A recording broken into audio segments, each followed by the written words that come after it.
Hello मेरे प्यारे बच्चों, क्या हाल चाल। बढ़िया साहब। तो कैसे हो मेरे बब्बर शेर और शेरनियों। उम्मीद है आप सभी अच्छे होंगे और आपकी तैयारी भी एकदम बेहतर तरीके से चल रही होगी। और आपकी तैयारी को और भी बेहतर बनाने के लिए फिर से हाजिर हुए हैं हम एक मजेदार सेशन के साथ। प्यारे बच्चों, आज के इस वीडियो में हम फिजिक्स में संपूर्ण किताब से 2 नंबर वाले क्वेश्चन को देखेंगे।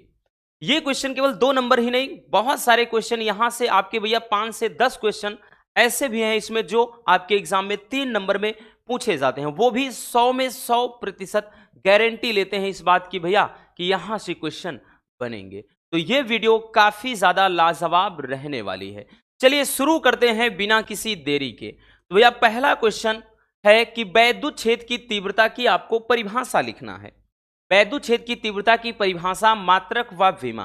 कभी कभार केसेस में बच्चों ये क्वेश्चन 3 नंबर को देखने को मिला है, क्योंकि 1 नंबर परिभाषा का, 1 नंबर मात्रक का और 1 नंबर विमा का, लेकिन ज्यादातर ये 2 नंबर में आएगा। अगर केवल परिभाषा पूछ लेगा भैया तो 1 नंबर में आएगा। तो चलिए देख लेते हैं वैद्युत क्षेत्र की तीव्रता होती क्या है, समझना है। देखिए होगा क्या भैया, मान लेते हैं ये एक समान वैद्युत क्षेत्र कोई ई है। क्या है? ई है। तो एक समान वैद्युत क्षेत्र ये कोई है, ठीक है। हमने क्या है, कोई ये वैद्युत क्षेत्र है। इसमें क्या है भैया, हमने कोई एक धन परीक्षण आवेश रख दिया है। अब इस पर जितना बल कार्य करेगा भैया, वो लगने वाले जो बल की तीव्रता होगी वही वैद्युत क्षेत्र की तीव्रता कहलाएगी। कहने का मतलब वैद्युत क्षेत्र में किसी बिंदु पर एकांक धन परीक्षण आवेश जो रख दें और उस पर लगने वाला जो बल होता है, उस बल की तीव्रता को ही क्या कहते हैं, आप वैद्युत क्षेत्र की तीव्रता कहते हैं। तो परिभाषा लिखेंगे कि वैद्युत क्षेत्र में किसी बिंदु पर रखे धन परीक्षण आवेश पर लगने वाले बल की तीव्रता को ही क्या कहते हैं भैया, वैद्युत क्षेत्र की तीव्रता कहते हैं। इसको ई से दर्शाया जाता है। किससे दर्शाते हैं भैया? ई से दर्शाते हैं। तो यहां पर क्या हो जाएगा कि वैद्युत क्षेत्र की तीव्रता, डायरेक्टली फार्मूला लिखते हैं, ई बराबर होता है भैया F upon Q not. Q not ये धन परीक्षण आवेश को दर्शाता है। क्यू नॉट क्या बताता है भैया?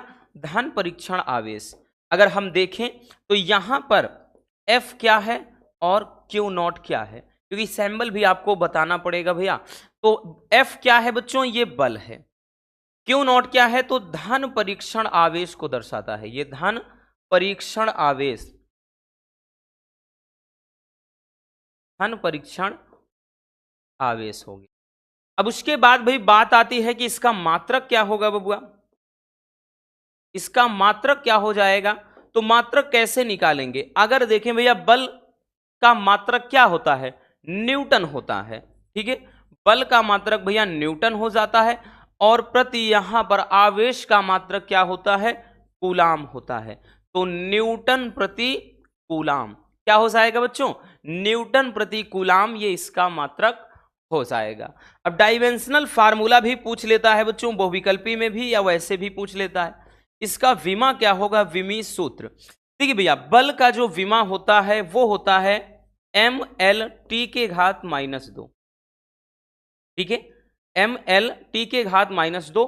और नीचे क्यू का होता है, क्यू बराबर आई इंटू टी होता है, तो उस हिसाब से ए टी हो जाएगा।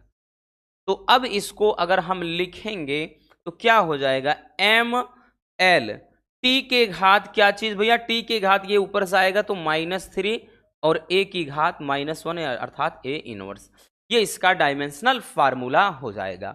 तो ये रहा भैया क्या चीज, वैद्युत क्षेत्र की तीव्रता का फार्मूला, और इधर रहा मात्रक और नीचे डायमेंशनल फार्मूला बोले तो विमीय सूत्र। ठीक है, चलिए नेक्स्ट टॉपिक की तरफ चलते हैं। अगला टॉपिक क्या है भैया? अगला टॉपिक है कि वैद्युत द्विध्रुव तथा वैद्युत द्विध्रुव आघूर्ण की परिभाषा लिखना है। ये टॉपिक तो वेरी वेरी इंपॉर्टेंट है आपके एग्जाम के नजरिए से। अगर हम बात करें तो वैद्युत द्विध्रुव उतना ज्यादा इंपॉर्टेंट नहीं है भैया जितना वैद्युत द्विध्रुव आघूर्ण है।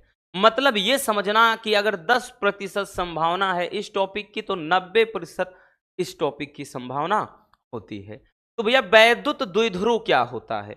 नाम ही है भैया द्विध्रुव, जिसके 2 ध्रुव हैं। अब दो ध्रुव है तो भैया वैद्युत द्विध्रुव होता क्या है, चलिए समझते हैं। तो दो विपरीत प्रकार के आवेशों को, भाई मान लेते हैं कि एक क्या है माइनस क्यू आवेश है और एक क्या है भैया प्लस क्यू आवेश है। तो दो विपरीत आवेशों को, ठीक है भैया, विपरीत प्रकार के आवेश है, परिमाण समान है, तो दो विपरीत प्रकार के आवेशों को एक दूसरे से अल्पतम दूरी पर रखने से, मान लेते हैं भैया इनको हमने किसी दूरी पर रख दिया है, ठीक है, जिसकी लंबाई अपन क्या ले लेते हैं 2l, क्योंकि अगर मध्य बिंदु पर कोई बिंदु O मान लेंगे तो आधा l इधर, तो 2l टोटल। तो दो विपरीत प्रकार के आवेशों को एक दूसरे से अल्पतम या न्यूनतम दूरी पर रखने से जो निकाय बनता है या जो संरचना बनती है उसी को कहते हैं द्विध्रुव। आई बात समझ में? तो ये वैद्युत द्विध्रुव हो जाएगा। तो भैया परिभाषा लिखेंगे बच्चों कि दो विपरीत प्रकार के आवेशों को एक दूसरे से अल्पतम दूरी पर रखने से जो संरचना बनती है भैया उसे वैद्युत द्विध्रुव कहते हैं। तो अल्पतम दूरी पर रखने से जो ये निकाय बन रहा, जो संरचना बन रही है, इसी को कहते हैं भैया वैद्युत द्विध्रुव। अगला है कि वैद्युत द्विध्रुव आघूर्ण क्या है, और यही ज्यादा पूछता है।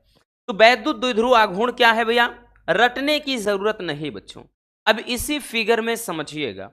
तो वैद्युत द्विध्रुव आघूर्ण क्या होता है, दोनों आवेशों में से किसी एक आवेश का परिमाण, बोले तो कोई एक आवेश तथा इनके बीच की दूरी क्या है बच्चों 2l है। तो भैया 2l के गुणनफल को क्या बोलते हैं, वैद्युत द्विध्रुव आघूर्ण कहते हैं, और इसको P से दर्शाया जाता है। तो भैया P बराबर क्या हो गया, Q गुणे 2l, P बराबर क्या हो जाता है, Q गुणे 2l हो जाता है। ठीक है, तो ये हो जाएगा भैया वैद्युत द्विध्रुव आघूर्ण। अब यहां से अगर हम मात्रक भी निकालना चाहें क्या निकलेगा, परिभाषा तो समझ में आ गया ना भैया, परिभाषा रटना नहीं बच्चों, कि दो आवेशों में से कोई एक आवेश तथा उनके बीच की अल्पतम दूरी के गुणनफल को वैद्युत द्विध्रुव आघूर्ण कहते हैं, इसको P से दर्शाया जाता है। अब मात्रक क्या होगा भैया, आवेश है क्यों का भैया आवेश है, आवेश का मात्रक कूलाम, और ये 2l हो चाहे 3l हो चाहे 4l, नहीं मतलब का है तो l यानी लंबाई है, लंबाई का मात्रक मीटर होता है। तो भैया इसका मात्रक जो निकल कर आएगा वो आएगा कूलाम मीटर। क्या हो जाएगा भैया, कूलाम मीटर, जिसको सिंबल रूप में कैपिटल में C लिखते हैं और M स्मॉल में। सेंटीमीटर मत समझ लेना, क्योंकि भैया सेंटीमीटर रहेगा cm, और उसके बाद m और ये C बड़े में रहेगा तो मिली कूलाम, अगर बड़े में C है m है तो कूलाम मीटर। ठीक भाई, थोड़ा बहुत इधर उधर करो तो पूरा मैटर ही बदल जाता है। तो ये तो मात्रक हो गया बच्चों। अब हम डायमेंशनल फार्मूला बोले तो इसका विमीय सूत्र निकालेंगे। अब विमा कैसे निकालेंगे, क्योंकि देखिए जो कुछ प्रमुख राशियां हैं उनके विमा को भी याद करना बेहद जरूरी है। और याद क्या भैया, फार्मूला अगर आपको याद है तो विमा वैसे भी निकाल सकते हैं। तो भैया क्यों है, क्यों बराबर I इंटू टी होता है बच्चों, क्यों बराबर I इंटू टी, आई धारा है इसका A होता है, टी का टी, तो का I भाई क्यों का AT हो गया, पहले वाले भी टॉपिक में बताया भी। तो भैया क्यों का हो जाएगा AT। अब उसके बाद क्या है, दूसरा है L लंबाई, तो भैया इसका L ही रहेगा, L ही रहेगा। तो ये मिलकर क्या बन जाएगा भैया LTA। याद रखना, अगर नहीं समझ में आता ऐसे लता याद रख लेना, LTA लता। ठीक है, तो ये हो जाएगा वैद्युत द्विध्रुव आघूर्ण कि भैया परिभाषा, फार्मूला, मात्रक और विमा। ठीक है, चलिए जल्दी से स्क्रीनशॉट करते चलिए, अगर करना हो कर लीजिए, नहीं तो कोई बात नहीं, फिर भी हम टाइम दे रहे हैं। ठीक, चलिए बच्चों अगले टॉपिक की तरफ चलते हैं। नेक्स्ट अपना क्वेश्चन है कि कूलाम के नियम की सहायता से वैद्युतशीलता का मात्रक व विमीय सूत्र निकालना है। या बोलेगा बच्चों दो आवेशों के गुणनफल या दो आवेशों के बीच लगने वाले बल की सहायता से ऐसे करेगा। भैया क्वेश्चन घुमाएगा, इसी में बहुत सारे बच्चे फिर एकदम से गुम हो जाते हैं, बोलते हैं सर जी जो आपने बताया आया ही नहीं, है ना, वो शुरू हो जाते हैं। तो भैया क्वेश्चन के मतलब को समझना है। हमने बोला ना कि मौलिक आंसर नहीं है, और वैसे भी फिजिक्स को हल्के में मत आंकना, बहुत ज्यादा डिफिकल्ट भी नहीं है बच्चों। लेकिन अगर सोचते हो कि भाई 5 दिन पढ़ करके 90% ला देंगे, तो भाई सब कोई पागल नहीं है जो साल भर से मेहनत कर रहा है। लेकिन इतना जरूर करेंगे कि अगर आप ईमानदारी से भैया 10-15 दिन भी ढंग से पढ़े हो तो पास हो जाओगे। तो ये कह रहा है कि कूलाम के नियम की सहायता से, कूलाम का नियम क्या कहता है बच्चों? तो भैया कूलाम का नियम होता है आप क्या चीज, F बराबर 1/4 pi epsilon not Q1 Q2 upon R square. क्योंकि कूलाम का नियम यही कहता है कि भैया क्या होता है कूलाम के नियम में कि दो आवेशों के बीच लगने वाला आकर्षण अथवा प्रतिकर्षण बल उन आवेशों के गुणनफल के अनुक्रमानुपाती तथा उनके बीच की दूरी के वर्ग के व्युत्क्रमानुपाती होता है। तो इसी के सहायता से हमको वैद्युतशीलता बोले तो एप्सिलॉन नॉट का मात्रक निकालना है और विमीय सूत्र निकालना है। ठीक है, चलिए भैया, तो यहां पे अगर हम देखें तो अगर हम ले जाएं भैया क्या चीज, ये चीज ऊपर ले जाएं, ध्यान से समझना, ये चीज अगर एप्सिलॉन नॉट ऊपर ले जाएं तो भैया क्या चीज हो जाएगा, ये 1/, ये नीचे आ जाएगा 4 पाई हो जाएगा इंटू एफ, और इंटू का ये हो जाएगा आपका Q1 Q2 upon R square, इतना हो जाएगा। ठीक है ना, इतना हो जाएगा। अब अगर देखें भैया तो यूं कह सकते हैं कि एप्सिलॉन नॉट बराबर, अब देखिए जब भी कोई मात्रक वगैरह निकालना हो या विमा, तो भैया ये जो कांस्टेंट होते हैं पाई वगैरह, इनसे कोई मतलब होता नहीं है। तो यहां पर केवल बचा 1/f बच गया भैया।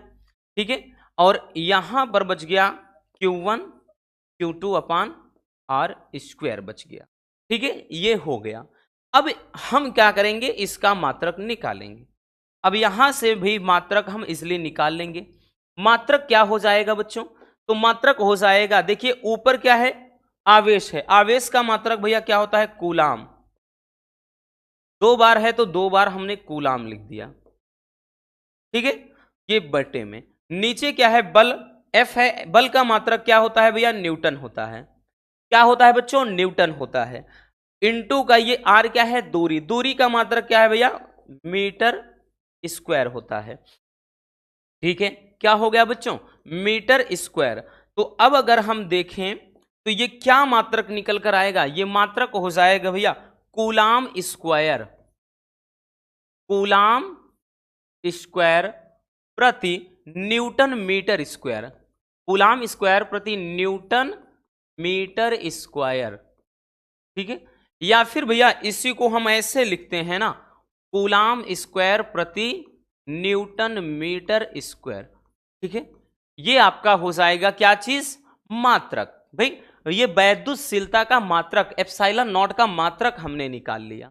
अब इसके बाद भैया इसका विमीय सूत्र निकालेंगे, अर्थात विमा निकालेंगे। ठीक है, क्या निकालेंगे बच्चों, विमा। अब विमा कैसे निकलेगा भैया, अगर यहां पर देखें इस फार्मूले में, अगर जरा गौर फरमाइए भैया, अगर इसमें देखो तो कूलाम है यानी क्यू है, क्यू का AT होता है, तो इसका विमा क्या हो गया, AT हो गया। इधर वाले का भी विमा AT हो गया भैया, AT हो गया। और यहां पर एकदम हम तोड़ कर निकालना बता रहे हैं आपको, टेंशन नहीं लेना। बल का होता है भैया MLT के घात -2, अभी हमने वैद्युत क्षेत्र की तीव्रता वाले में भी बताया है। और ये मीटर स्क्वायर है तो भैया इसका L स्क्वायर ही हो जाएगा। अब यहां से भैया अगर हम देखें तो ऊपर देखिए, एक थोड़ा और इधर लिख लेते हैं, ऊपर हो जाएगा A स्क्वायर T स्क्वायर। ठीक है, ऊपर तो यही हो जाएगा भैया, A स्क्वायर T स्क्वायर हो गया। नीचे क्या है भैया, तो नीचे है M, ये L3 है। ठीक है, ये देखिए 2 है यहाँ, एक L3, और उसके बाद T के घात कितना है भैया, -2 है। अब अगर हम सब ऊपर ले जाएं तो ये जब ऊपर जाएगा तो हो जाएगा M इनवर्स 1। ठीक है, ऊपर जाएगा। फिर उसके बाद L पे देखें, L पे देखें तो L इनवर्स 3। फिर उसके बाद T पे जाए तो भैया T -2 है, ऊपर जाएगा +2 हो जाएगा, तो ये 2 2 4 हो गया। और उसके बाद A आपका 2 रहेगा ही, तो M inverse 1, L inverse 3, T4, A two हो जाएगा। ठीक है, तो ये हो जाएगा भैया किसका, तो ये एप्सिलॉन नॉट का विमा। ये क्या निकल कर आया भैया, विमा निकल कर आ गया। आई बात समझ में, तो ये आपका आंसर हो जाएगा भैया। मात्रक हमने कहां देख रखा, तो मात्रक ये रहा बच्चों, ठीक है, ये रहा। और ये क्या हो जाएगा भैया, डायमेंशनल फार्मूला यानी विमीय सूत्र हो जाएगा। चलिए स्क्रीनशॉट कर लीजिए, काम की चीज है।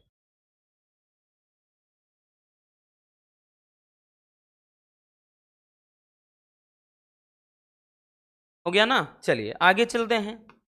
अगला क्वेश्चन, कूलाम का वैद्युत बल संबंधी नियम लिखिए। कूलाम का वैद्युत बल संबंधी नियम, अभी देखिए भैया कूलाम के नियम के आधार पर ही देखा, बट कूलाम का नियम अगर पूछ ले तब, ठीक है। वैसे इसको लाना नहीं चाहते थे, इस क्वेश्चन को नहीं रखना चाहते थे, लेकिन भाई क्या है, बहुत अगर देखा जाए बहुत ज्यादा इंपॉर्टेंट नहीं है, लेकिन फिर भी कब किसमें पूछ लिया जाए कोई नहीं जानता। देखिए कूलाम का नियम कहता क्या है, ध्यान से समझना बच्चों।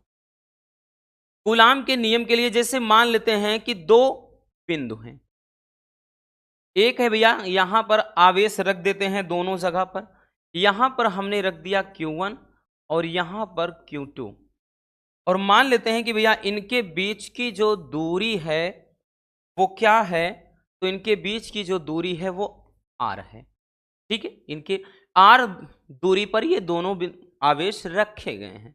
अब इनके बीच जो बल लगेगा वही वो आकर्षण भी हो सकता है, प्रतिकर्षण, भाई समान आवेश के बीच में और विपरीत प्रकार के आवेश के बीच में, ठीक है। ये चीज जान रहे हैं ना कि भाई अगर विपरीत प्रकार के आवेश है तो आकर्षित करेंगे, समान आवेश है प्रतिकर्षित करेंगे। तो यहां पर भैया अब कूलाम का नियम क्या कहता है, ध्यान से समझना। कूलाम का नियम बोलता है कि कूलाम के नियम के अनुसार दो स्थिर बिंदु आवेशों के बीच लगने वाला, मतलब जो लगने वाले, भाई इनके बीच जो भी बल लगेगा, ठीक, दो आवेशों के बीच लगने वाला जो बल होगा भैया वो क्या होता है, आवेशों के गुणनफल के अनुक्रमानुपाती होता है, और इनके बीच की जो दूरी होती है भैया उसके वर्ग के व्युत्क्रमानुपाती होता है, ठीक है। तो ये कूलाम का नियम कहता है।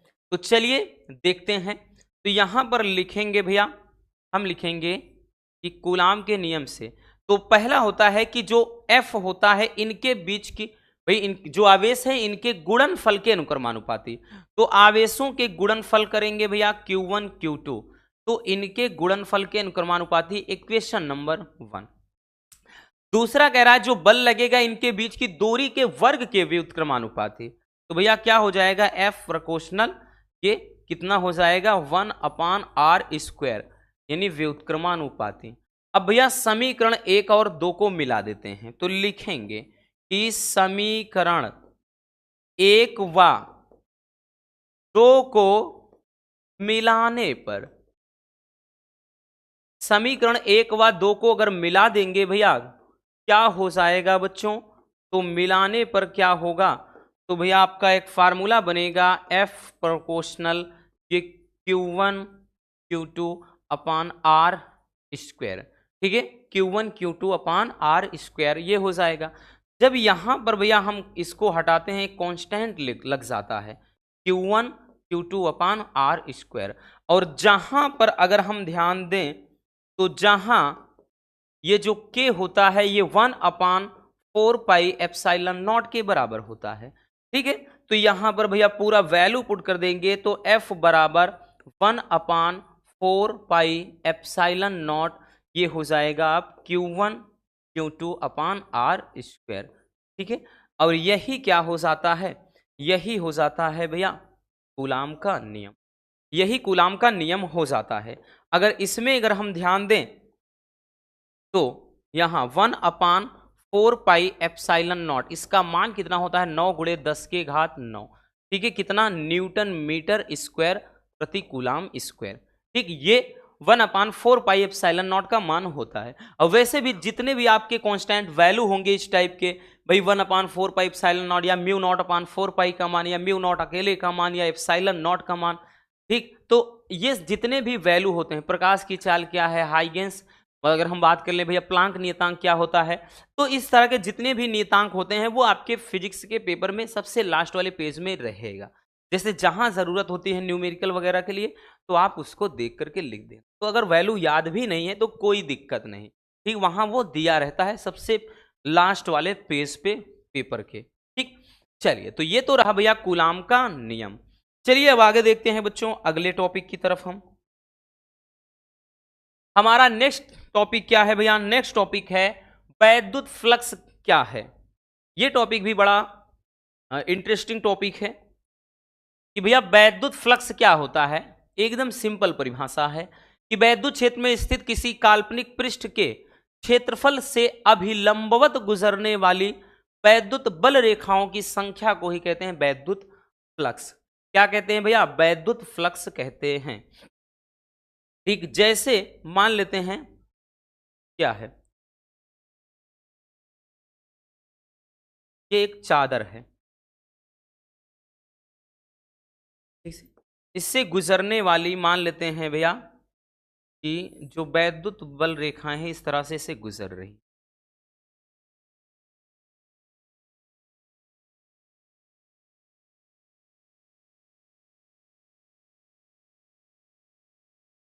ऐसे ये क्या है, आर पार गुजर रही हैं, ठीक है। तो यहां पर मान लेते हैं इस फिगर को, देखिए ये वैद्युत बल रेखाएं हैं, ये वैद्युत क्षेत्र की दिशा का प्रदर्शन कर रही हैं भैया। इसका जो क्षेत्रफल है मान लेते हैं ए है।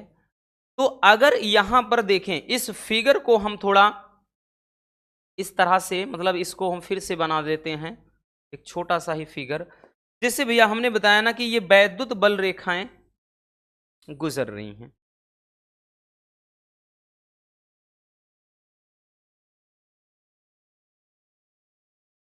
ठीक है, इस तरह से।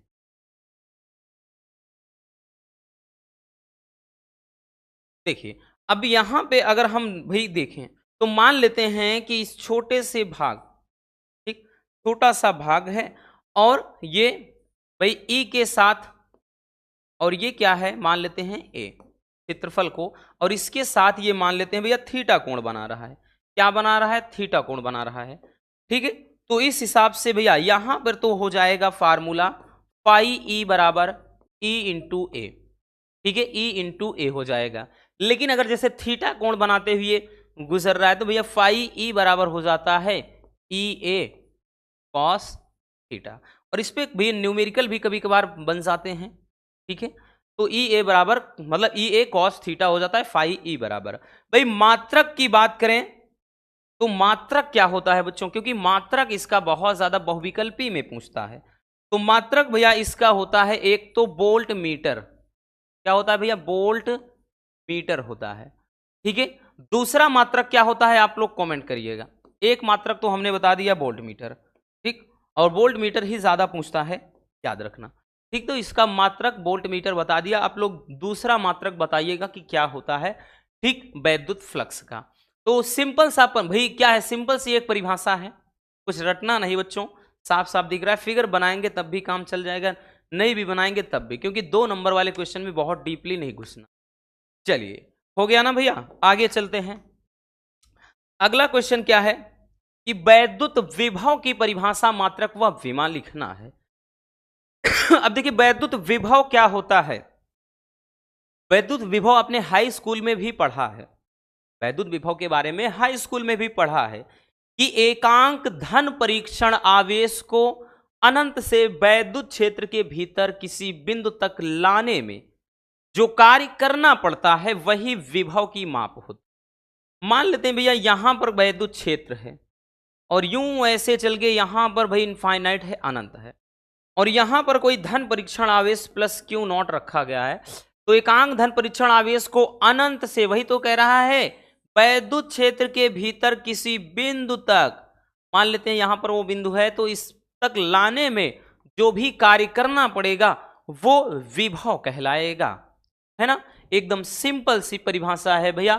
तो परिभाषा कैसे लिखेंगे कि किसी धन परीक्षण आवेश को अनंत से वैद्युत क्षेत्र के भीतर किसी बिंदु तक लाने में किए गए कार्य को वैद्युत विभव कहते हैं, इसको V से दर्शाते हैं। तो भैया V बराबर क्या हो जाएगा? तो V बराबर हो जाएगा W बाई क्यू नॉट, ठीक।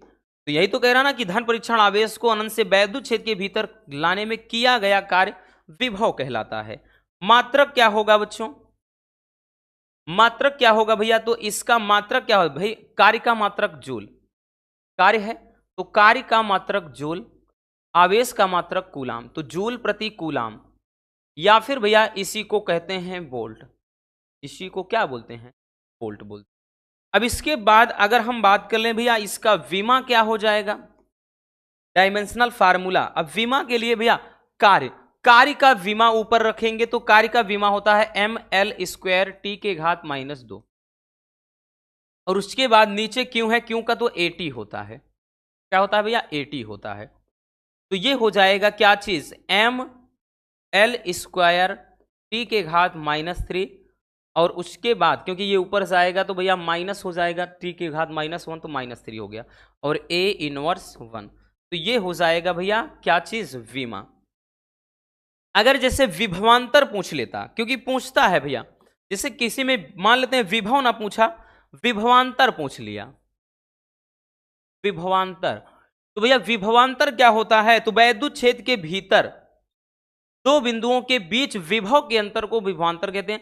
या वैद्युत क्षेत्र के भीतर किसी एक बिंदु से आवेश को दूसरे बिंदु तक लाने में किया गया जो कार्य होता है वो होता है विभवांतर। ठीक है, विभवांतर भी लिखेंगे, परिभाषा लिख दे रहे हैं कि वैद्युत क्षेत्र के भीतर धन परीक्षण आवेश को एक बिंदु से दूसरे बिंदु तक ले जाने में किया गया कार्य विभवांतर कहलाता है। क्या कहलाता है भैया? विभवांतर कहलाता है। विभवांतर कहलाता है। तो क्या कहलाता है भैया? विभवांतर कहलाता है। तो ये फार्मूला हो जाएगा विभवांतर के लिए। तो जैसे यहां पर V, हम यहां पे V लिख देते हैं विभवांतर का VA, तो यहां इसका मतलब VB माइनस VA हो। ठीक, जैसे B से A तक लाया जा रहा है तो भैया ये किया गया कार्य जो होता है विभवांतर। ठीक, ये आपका हो जाएगा। ठीक, या डेल्टा V भी लिख सकते हैं कि विभव, दो बिंदुओं के बीच विभव के अंतर को विभवांतर कहते हैं। एक छोटी सी भी परिभाषा है, आप सरल तरीके से लिख सकते हो। चलिए स्क्रीनशॉट कर लीजिए भैया।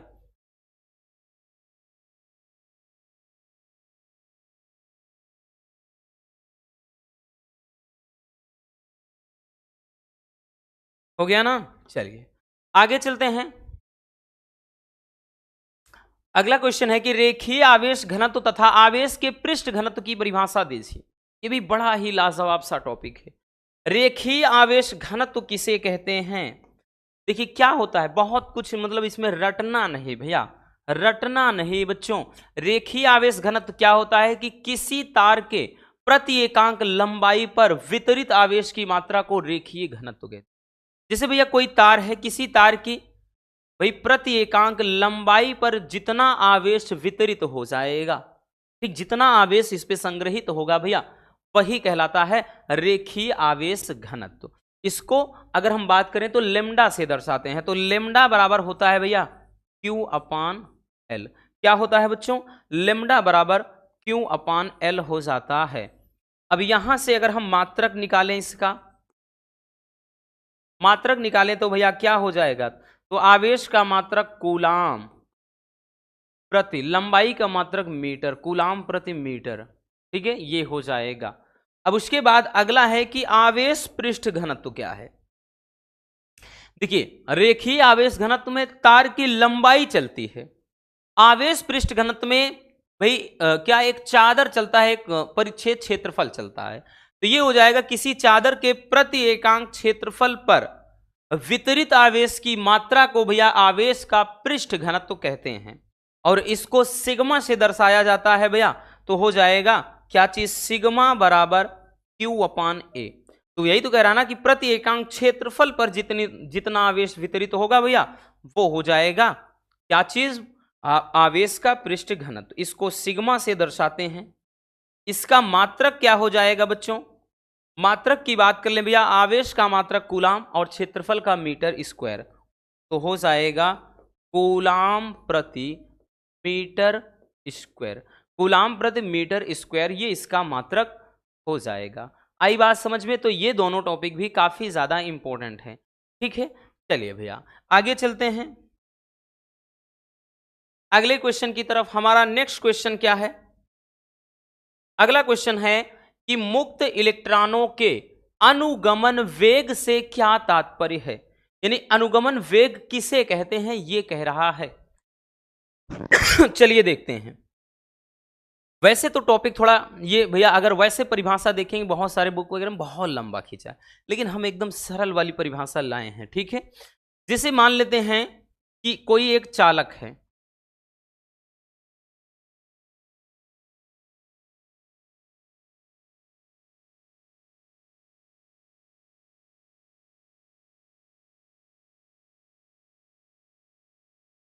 ये कोई चालक है, ठीक है,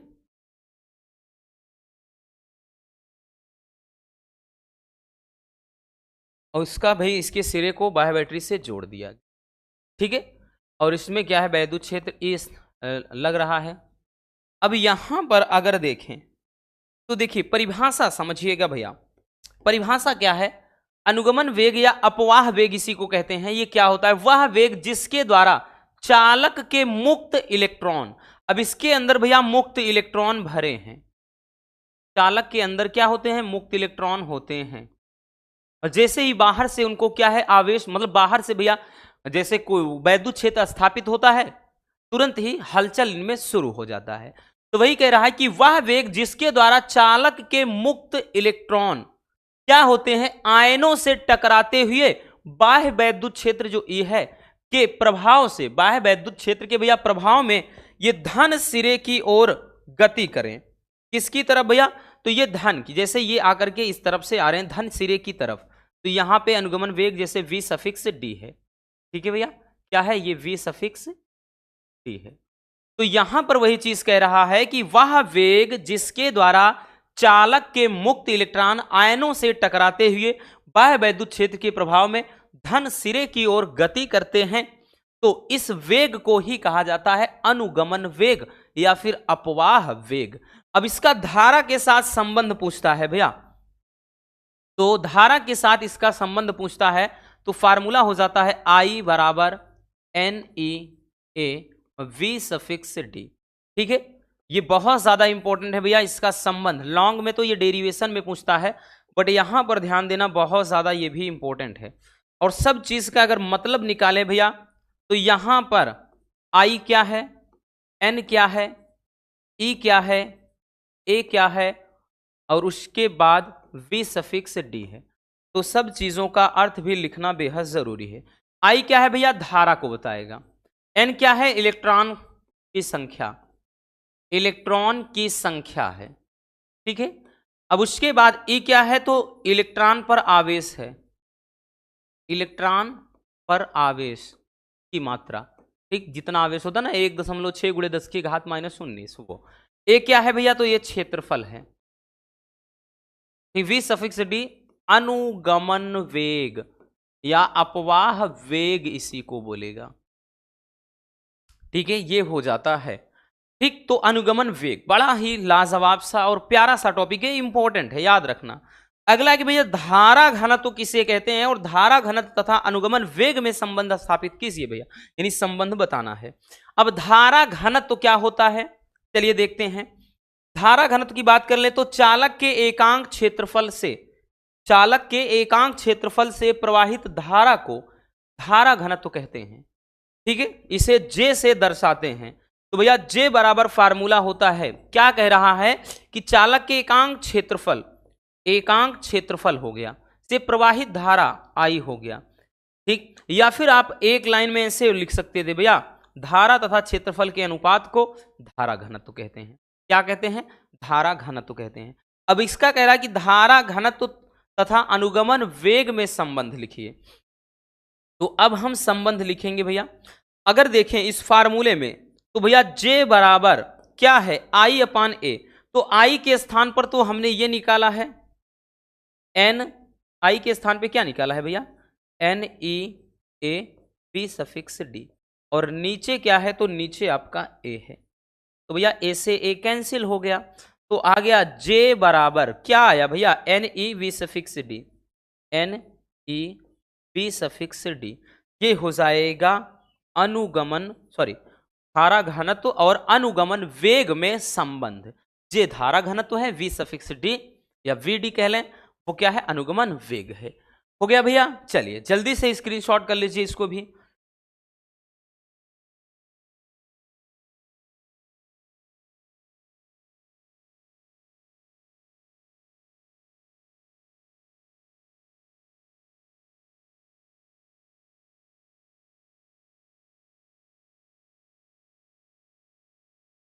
हो गया ना, चलिए अगले टॉपिक की तरफ चलते हैं। हमारा अगला क्वेश्चन क्या है भैया, विशिष्ट प्रतिरोध अथवा प्रतिरोधकता की परिभाषा लिखना है। यह भी बड़ा इंपॉर्टेंट क्वेश्चन है। विशिष्ट प्रतिरोध किसे कहते हैं, तो ध्यान से समझना भैया, किसी धारावाही चालक के अंदर किसी बिंदु पर वैद्युत क्षेत्र की तीव्रता तथा धारा घनत्व के अनुपात को क्या कहते हैं, बोलते हैं भैया विशिष्ट प्रतिरोध। अब देखिए भैया क्या कह रहा है, बड़ा ही लाजवाब सा ये टॉपिक है। चलिए फार्मूला इसका निकालते हैं। देखिए भैया रो बराबर, रो होता है विशिष्ट प्रतिरोध, रो बराबर अगर हम बात कर लें भैया, तो रो बराबर कह रहा है कि वैद्युत क्षेत्र की तीव्रता मतलब ई अपान कह रहा है भैया धारा घनत्व मतलब जे का जो अनुपात है वही कहलाता है विशिष्ट प्रतिरोध।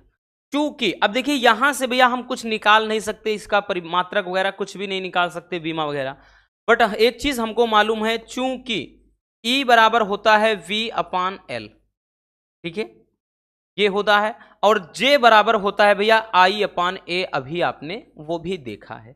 अब यही वैल्यू हम पुट कर देंगे तो ये हो जाएगा भैया रो बराबर क्या हो जाएगा, तो रो बराबर हो जाएगा, ये पूरा वैल्यू रख देंगे V अपान L इसके स्थान पे, अपान हो जाएगा I अपान A, या फिर रो बराबर हम कह सकते हैं तो ये हो जाएगा V अपान L हो जाएगा गुणे ये A अपान I, वही उल्टा हो जाएगा, है ना। या फिर लिख सकते हैं भैया रो बराबर V अपान I एक स्थान पे रख लें एक साथ में, फिर यहां A अपान L बचा है। अब एक चीज ध्यान देना बच्चों, V अपान I बराबर होता किसके है, देखिए भैया ओम का नियम आपने पढ़ा है ना, तो V अपान I बराबर किसके, R के होता है, तो ये हो जाएगा रो बराबर R हो जाएगा, ये भैया A है और नीचे क्या बचा, L बचा, ठीक है। तो सही से लिखेंगे कि रो बराबर RA अपान L, यही क्या हो जाएगा भैया फार्मूला हो जाएगा मेन वाला, मेन फार्मूला ये हो जाएगा जिसपे न्यूमेरिकल आता है, जहां से आप विमा निकाल सकते हैं, मात्रक निकाल सकते हैं। अगर मात्रक निकालें भैया तो मात्रक क्या हो जाएगा बच्चों, मात्रक की बात कर लें तो प्रतिरोध का मात्रक ओम, क्या हो जाएगा ओम। अब भाई क्षेत्रफल का तो मीटर स्क्वायर और नीचे लंबाई का मात्रक मीटर, एक मीटर से एक मीटर कट गया तो आया क्या भैया ओम मीटर, ठीक है, ओम मीटर, या इसको ऐसे भी लिख सकते हैं ना भैया ओम मीटर, ठीक, ये हो जाएगा मात्रक। अब यहां से आप विमा भी आराम से निकाल सकते हैं, ठीक है। चलिए तो ये हो गया विशिष्ट प्रतिरोध। अगर देखिए यहीं पर विशिष्ट चालकता पूछता तो भाई विशिष्ट प्रतिरोध के व्युत्क्रम को विशिष्ट चालकता कहते हैं, कप्पा बराबर 1 अपान रो, यानी इसी का उल्टा कर देंगे भैया तो L अपान RA हो जाएगा ये विशिष्ट प्रतिरोध, विशिष्ट चालकता। तो विशिष्ट चालकता का पूछ लेता तो भैया विशिष्ट प्रतिरोध के व्युत्क्रम को ही विशिष्ट चालकता कहते हैं, मतलब कप्पा जिसको बोलते हैं, ठीक है। चलिए स्क्रीनशॉट कर लेना भैया।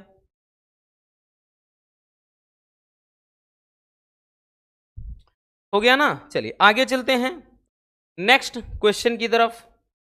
अगला क्वेश्चन क्या है कि निर्वात की मतलब चुंबकशीलता तथा वैद्युतशीलता में संबंध स्थापित करना है। ये क्वेश्चन भी बड़ा ही लाजवाब सा क्वेश्चन है भैया। अब देखिए हमको निकालना है भैया म्यू नॉट और एप्सिलॉन नॉट के बीच संबंध। अगर हम म्यू नॉट, भाई एक फार्मूला है, मतलब कांस्टेंट वैल्यू होता है म्यू नॉट अपान 4 पाई, इसका मान कितना होता है? तो भैया 10 की पावर -7 न्यूटन प्रति एम्पियर स्क्वायर ये हो जाता है। या फिर अगर भैया हम लिखेंगे म्यू नॉट अकेले का तो कितना हो जाएगा? 4 पाई इंटू 10 की पावर -7 न्यूटन प्रति एम्पियर स्क्वायर हो जाएगा। अब हमको ये भी भाई ये तो हो गया। और एक चीज बच्चों, भाई आपको पता है कि 1/4 पाई एप्साइलन का एप्साइलन नॉट, इसका मान होता है 9 × 10⁹ न्यूटन मीटर स्क्वायर प्रति कूलम स्क्वायर। बट अगर म्यू नॉट अकेले का मान पूछ लें तो भैया ये चीज यहां जाएगा तो ये नीचे आ जाएगा, तो ये हो जाएगा 1/4 पाई इंटू ये हो जाएगा 9 इंटू ये 10 की पावर 9। अब ये कूलम स्क्वायर प्रति न्यूटन मीटर स्क्वायर हो जाएगा, न्यूटन मीटर स्क्वायर हो जाएगा, है ना। ये इतना हो गया भैया। अब उसके बाद अब हमको निकालना क्या है? संबंध दोनों के बीच का निकालना है। अब हमको निकालना है mu naught into epsilon not का मान। अगर हम देखें भैया तो इनका मान अगर निकालना हो तो वैल्यू पुट कर दीजिए भैया। म्यू नॉट का मान कितना है? 4 पाई इंटू 10 की पावर -7। उसके बाद एप्साइलन नॉट का मान है 1/4 पाई इंटू 9 इंटू 10 की पावर 9। तो भैया 4 पाई से 4 पाई कैंसिल हो गया, तो बचा क्या बच्चों? तो ये हो गया mu naught into epsilon not बराबर, अगर देखें भैया तो ये चीज नीचे लाइए तो ये 1 कितना बच गया? तो ये 9 × 10⁻, यहां 9 है, ये -7 है, नीचे आएगा +7 हो जाएगा, 9 7 16 हो गया, ठीक है। या फिर लिख सकते हैं mu naught into epsilon not बराबर 1 इसको लिख सकते हैं भैया 3 × 10⁸, इतने का वर्ग लिख सकते हैं, है ना भैया। 3 का वर्ग 9 और 10⁸ का वर्ग करेंगे तो भैया 16 आएगा। या फिर बच्चों mu naught into epsilon not बराबर 1 ये पूरा सी प्रकाश की चाल होती है, इतने के बराबर हमने ये रख दिया। तो भैया आपका एक संबंध हम लिख सकते हैं कि ये चीज आ गया, यही संबंध है। या फिर भैया इसको इस तरीके से ना लिख करके भाई पूछ लेता है सी यहां भेज दीजिए, तो सी बराबर हो जाएगा 1 ये इधर आ जाएगा तो करड़ी लग जाएगा mu naught into epsilon not, ठीक है। तो सी बराबर भी अगर निकालने को पूछे तो ये वाला आप रख देंगे, यही ठीक। सी यहां भेज करके भाई ये वर्ग हटाकर तो ये करणी में आ जाएगा। आई बात समझ में? है ना, सिंपल लाजवाब है। चलिए भैया स्क्रीनशॉट कर लीजिए।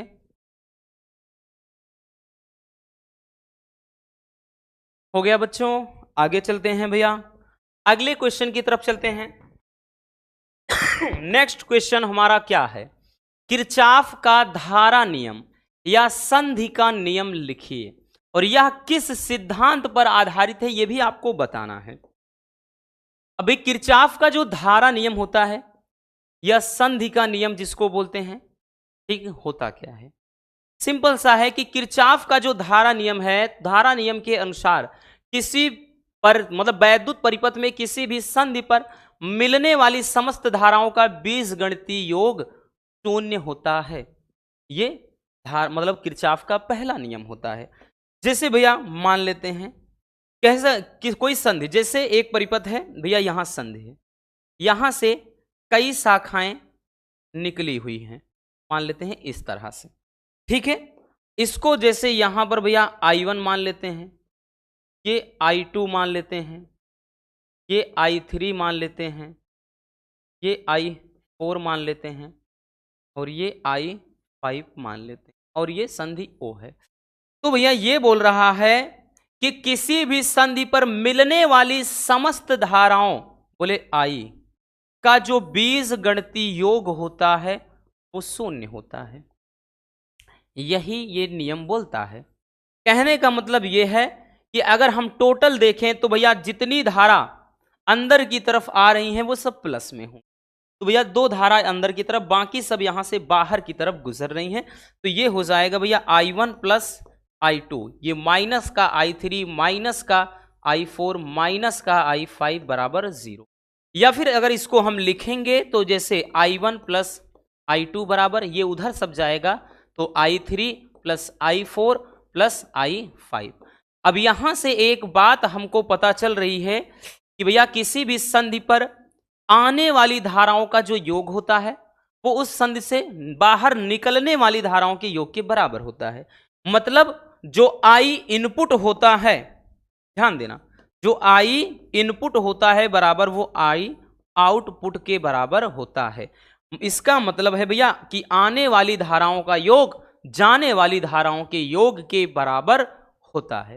यानी किसी भी संधि पर जितनी धारा आएगी उसका मान यानी उसका योग, और उस संधि से जितनी धारा बाहर की तरफ जा रही है उसका योग बराबर होता है। ठीक है, चलिए अब यहां पर एक चीज और पूछा था भैया, पूछा था कि यह सिद्धांत किस पर आधारित है, तो ये आवेश संरक्षण के सिद्धांत पर आधारित है।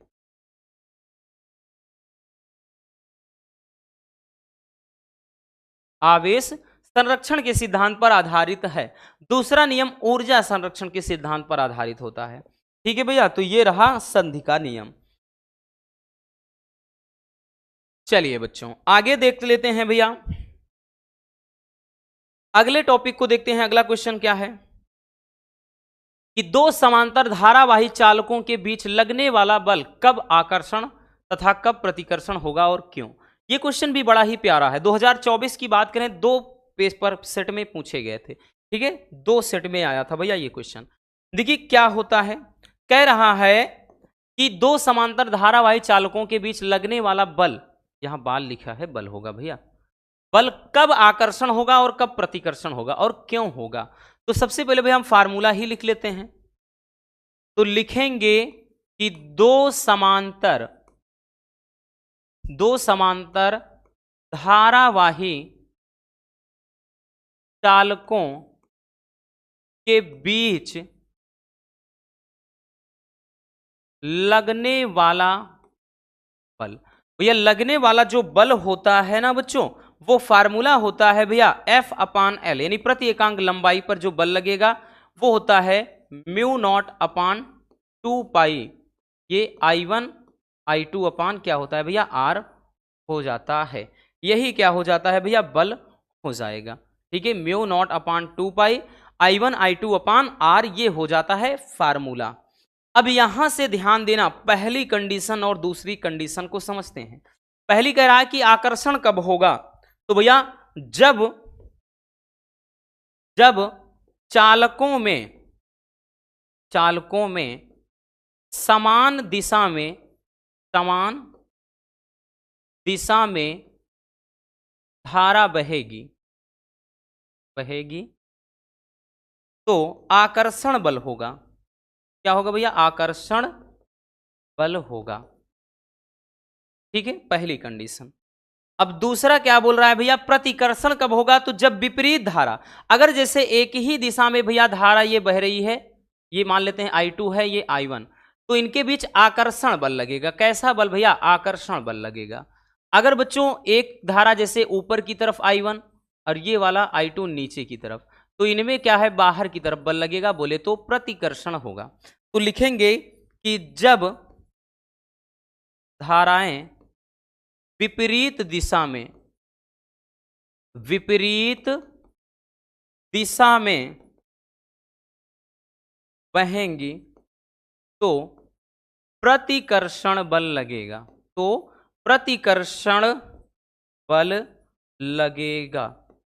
ठीक है भैया, तो प्रतिकर्षण बल लगेगा। तो ये कंडीशंस याद रखना। चलिए जल्दी से इसको भी भैया स्क्रीनशॉट कर लीजिए।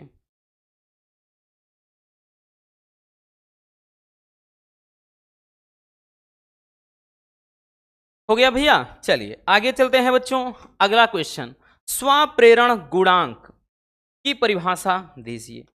ये topic one of the most important topic है और इस टॉपिक की तो भैया हम 100% गारंटी ले सकते हैं कि पेपर में पूछेगा, चाहे तो स्वप्रेरण गुणांक यहां से आए या यहां से अन्योन प्रेरण गुणांक उठे। बहुत ज्यादा इंपॉर्टेंट है।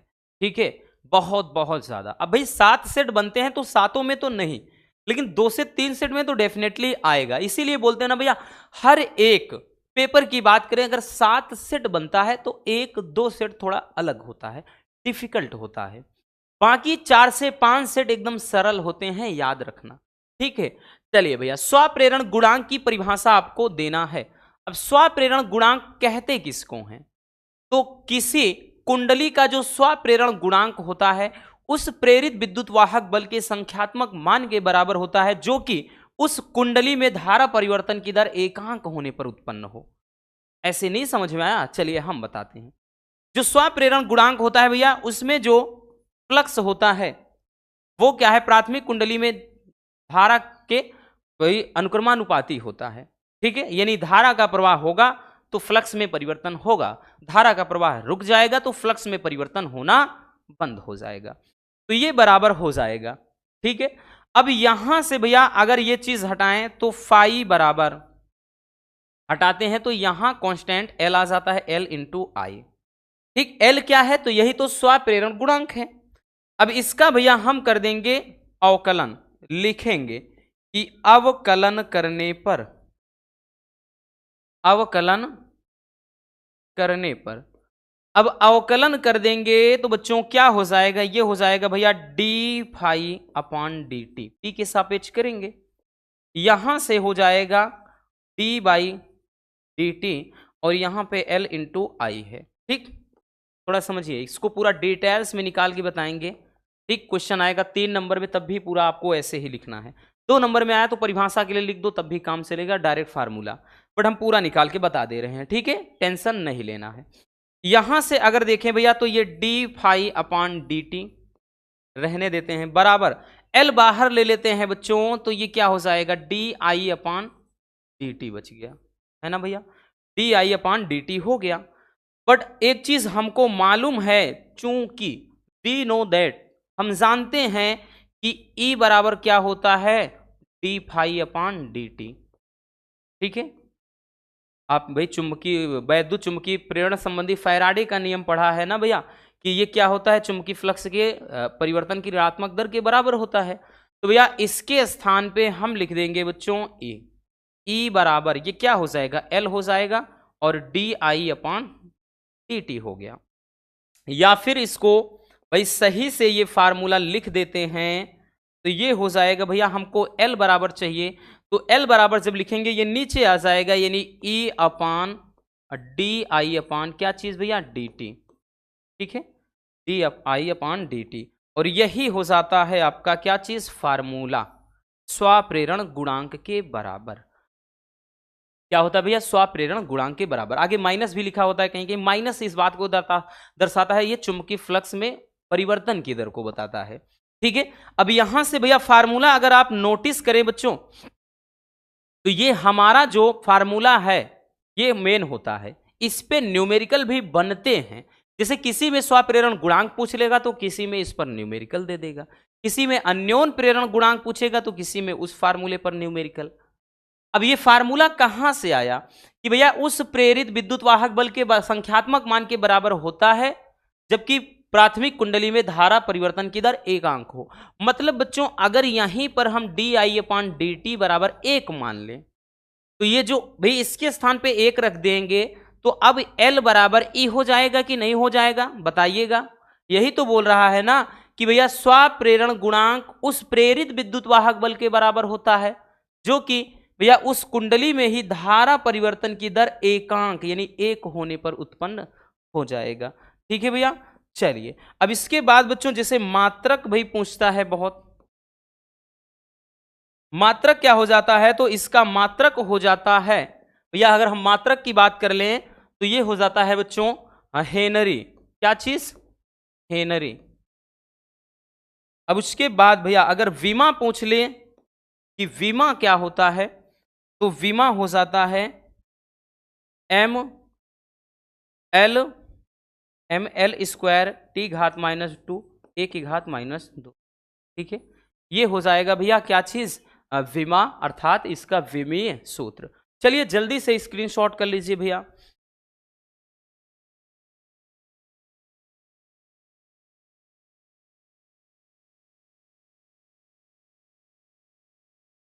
हो गया ना, चलिए अब देखते हैं, ये तो स्वप्रेरण गुणांक है। अब हम देखते हैं भैया अन्योन प्रेरण गुणांक। अब अन्योन प्रेरण गुणांक क्या है, इसकी भी भाई अब की बार अन्योन प्रेरण है। अब अन्योन्य नाम में ही है अन्योन्य, अब की बार एक अन्य और कुंडली हो जाएगी, मतलब अन्य कुंडली। ठीक है, अब की बार दो कुंडलियां होंगी। तो भैया अन्योन प्रेरण क्या होता है, किन्हीं दो कुंडलियों के बीच अन्योन प्रेरण गुणांक किसी द्वितीय कुंडली में प्रेरित विद्युत वाहक बल के भाई क्या होता है, बराबर होता है, जो कि प्राथमिक कुंडली में एकांक धारा परिवर्तन की दर होने पर उत्पन्न होता है। ठीक है, यानी इसमें अगर हम बात कर लें तो इसमें क्या हो जाता है कि दो कुंडलियों के बीच अन्योन प्रेरण गुणांक द्वितीय कुंडली में प्रेरित विद्युत वाहक बल के बराबर होता है। मतलब यहां पर अब द्वितीय कुंडली में जो फ्लक्स होगा φ2 होगा, वो प्राथमिक कुंडली में धारा I1 के क्या हो जाएगा, क्योंकि प्राथमिक कुंडली में एकांक धारा बोल रहा है तो I1 के अनुक्रमानुपाती।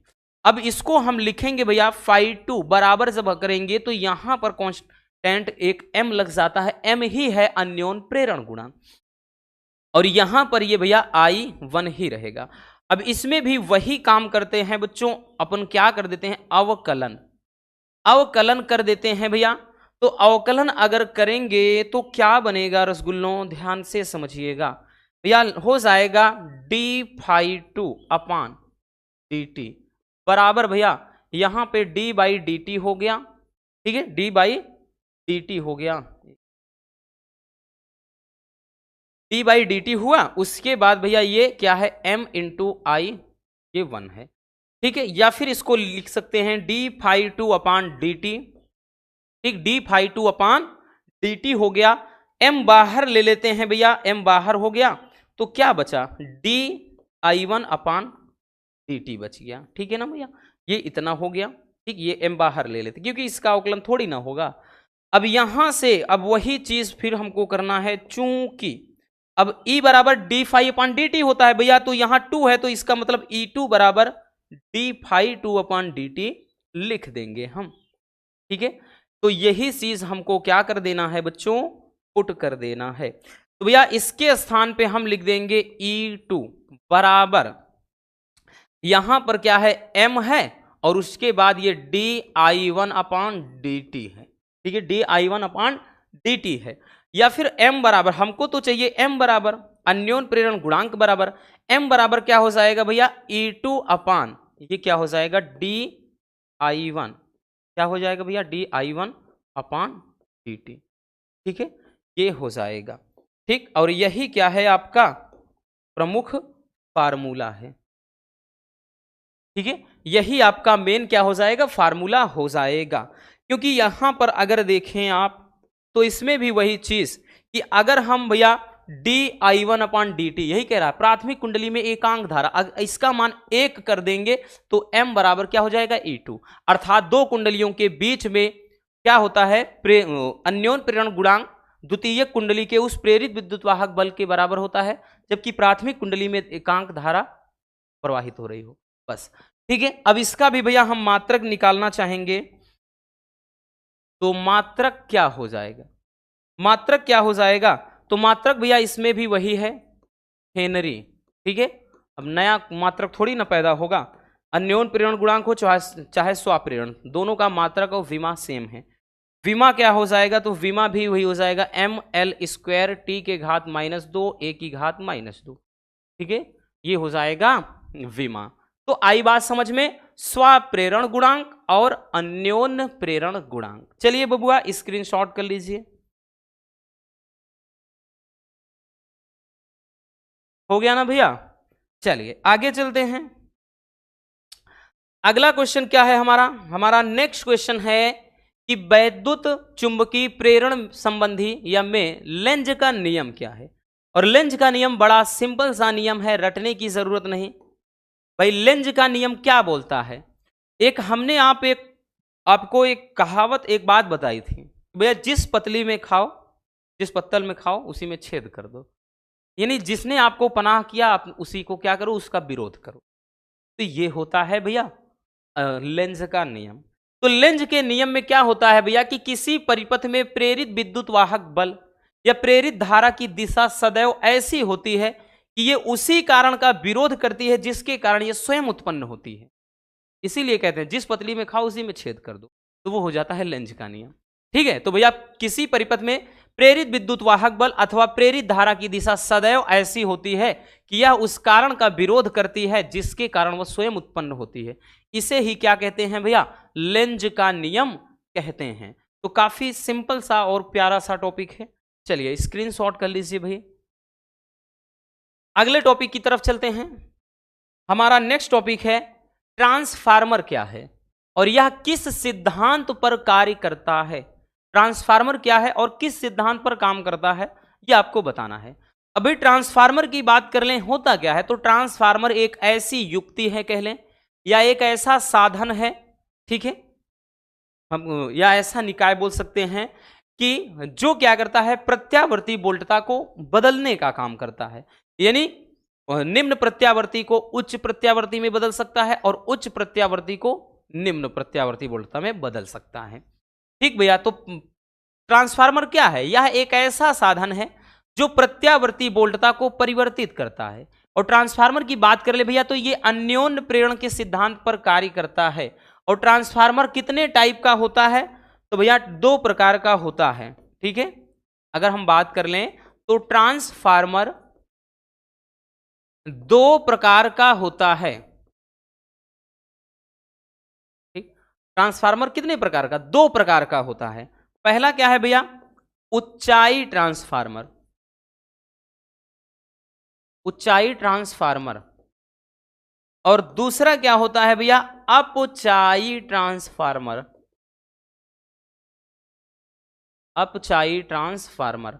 ऊंचाई ट्रांसफार्मर क्या होता है भैया? कि जो निम्न प्रत्यावर्ती वोल्टता को उच्च प्रत्यावर्ती वोल्टता में बदल जाए, मतलब जो लो वोल्टेज को हाई वोल्टेज में कन्वर्ट कर दे, वो क्या है? ऊंचाई ट्रांसफार्मर।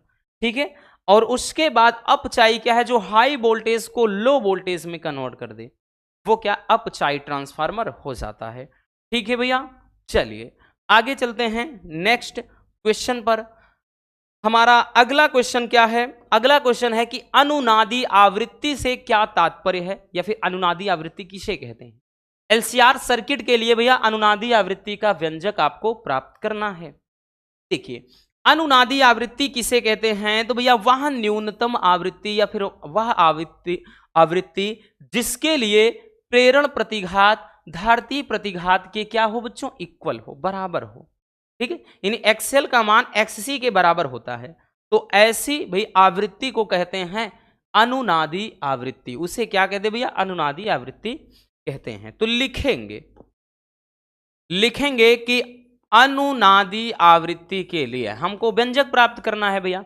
तो अनुनादी आवृत्ति के लिए, अनुनादी आवृत्ति के लिए अगर हम बात कर ले भैया, तो जो एक्सएल होता है बच्चों वो एक्ससी के बराबर हो जाता है। ठीक है, अब इन दोनों के मान लिख देना है बच्चों।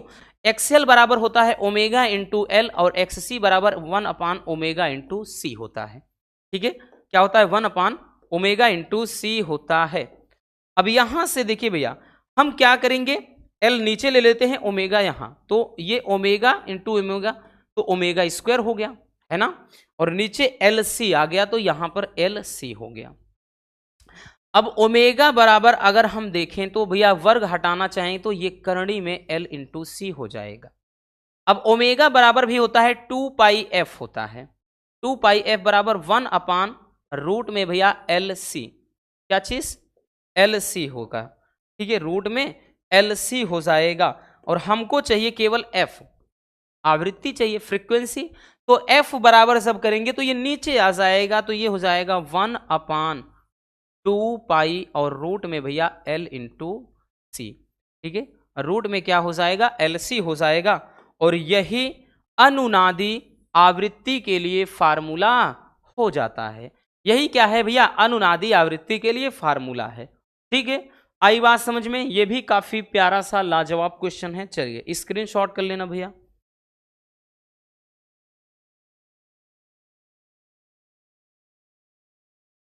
हो गया ना, आगे चलते हैं अगले क्वेश्चन की तरफ। अवतल दर्पण तथा उत्तल दर्पण के 2 उपयोग लिखना है। ठीक है, अवतल दर्पण तथा उत्तल दर्पण के 2 आपको उपयोग लिखना है। तो भैया अवतल दर्पण के उपयोग में बात कर लें, अवतल दर्पण का, भाई अवतल दर्पण क्या होता है? ऐसा दर्पण जिसमें परावर्तन भैया अवतल यानी दबे तल से हो। तो जैसे ये है अवतल दर्पण, इसके बाहरी भाग पर कलई की जाती है।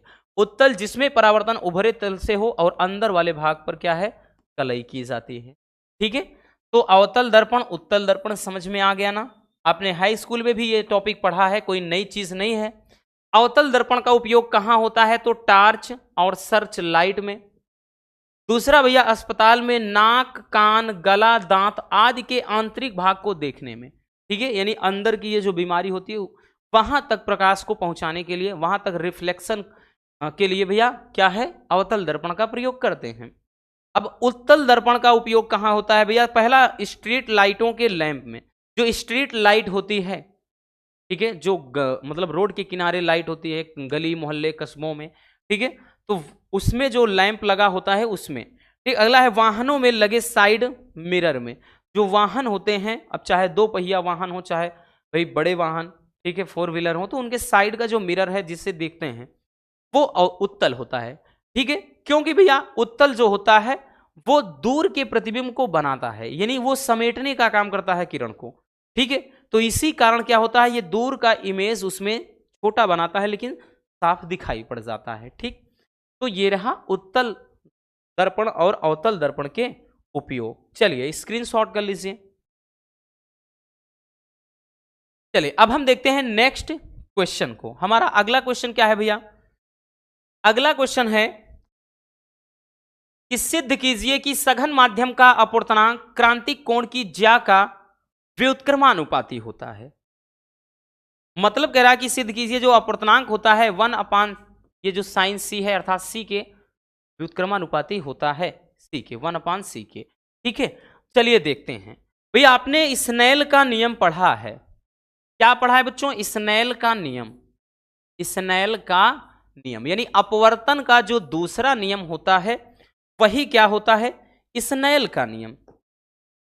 स्नेल का नियम होता है भैया 2n1 बराबर क्या होता है? Sine I upon sine R, ये होता है। अब देखिए यहां पर कह रहा है कि सघन माध्यम का अपवर्तनांक क्रांतिक कोण। अब क्रांतिक कोण की कंडीशन तब अप्लाई होगी जब, देखिए भाई क्रांतिक कोण किसे कहते हैं? कि सघन माध्यम में बना वह आपतन कोण, यानी क्रांतिक कोण के लिए भैया आपतन कोण जो होगा वो C के बराबर होगा। तो सघन माध्यम में बना वह आपतन कोण जिसके लिए विरल माध्यम में बने अपवर्तन कोण का मान क्या हो जाए? 90 डिग्री हो जाए। यानी क्रांतिक कोण की सिचुएशन के लिए R का मान 90 डिग्री होना चाहिए, तभी जाकर के C I के बराबर होगा। यही तो कह रहा ना, सघन माध्यम में बना वह आपतन कोण जिसके लिए विरल माध्यम में अपवर्तन कोण का मान 90 अंश हो, तो वही आपतन कोण क्रांतिक कोण कहलाता है। तो I बराबर C के होता है। तो भैया ये चीज हम क्या करेंगे? यहां पुट कर देंगे। ठीक है, इसके लिए भैया हम यहां पे जब पुट कर देंगे तो ये हो जाएगा, देखिए हो जाएगा भैया 2n1 बराबर यहां पे साइन आई के स्थान पे भैया साइन सी लिख देंगे और साइन आर के स्थान पे यहां पे साइन 90 डिग्री लिख देंगे। ठीक है भैया, कितना रख देंगे? 90 अंश रख देंगे। तो यहां पे अब देखिएगा ये हो जाएगा 2n1 बराबर यानी दूसरे माध्यम के सापेक्ष पहले का अपवर्तनांक। तो भैया साइन सी हो गया, ये साइन सी। ठीक है, केवल इतना, क्योंकि साइन 90 डिग्री का वैल्यू कितना होता है? 1, चूंकि लिख देंगे साइन 90 डिग्री का मान 1 होता है भैया। तो यहां पर इतना हो जाएगा। या अब इसको अगर व्युत्क्रम के रूप में लिखना है तो हम इसको जब लिखेंगे तो ये 1/1n2 लिख सकते हैं और ये बराबर भैया साइन सी के है। ठीक है, साइन क्या है? सी के। या फिर इसको हम साइन सी बराबर अगर मतलब ये चीज, एक मिनट, अगर हम लिख सकते हैं 1n2 बराबर लिखना चाहें भैया तो ये यहां चला जाएगा, ये 1/साइन सी के हो जाएगा। और यही क्या करना था भैया? हमको निकालना था और यही हमको क्या करना था? प्रूव करना था। ठीक है, कि माध्यम का जो अपवर्तनांक है क्रांतिक कोण की ज्या यानी साइन का, देखिए व्युत्क्रमानुपाती है, तो भैया इसका ये व्युत्क्रमानुपाती ही है। हो गया ना? चलिए स्क्रीनशॉट कर लीजिए।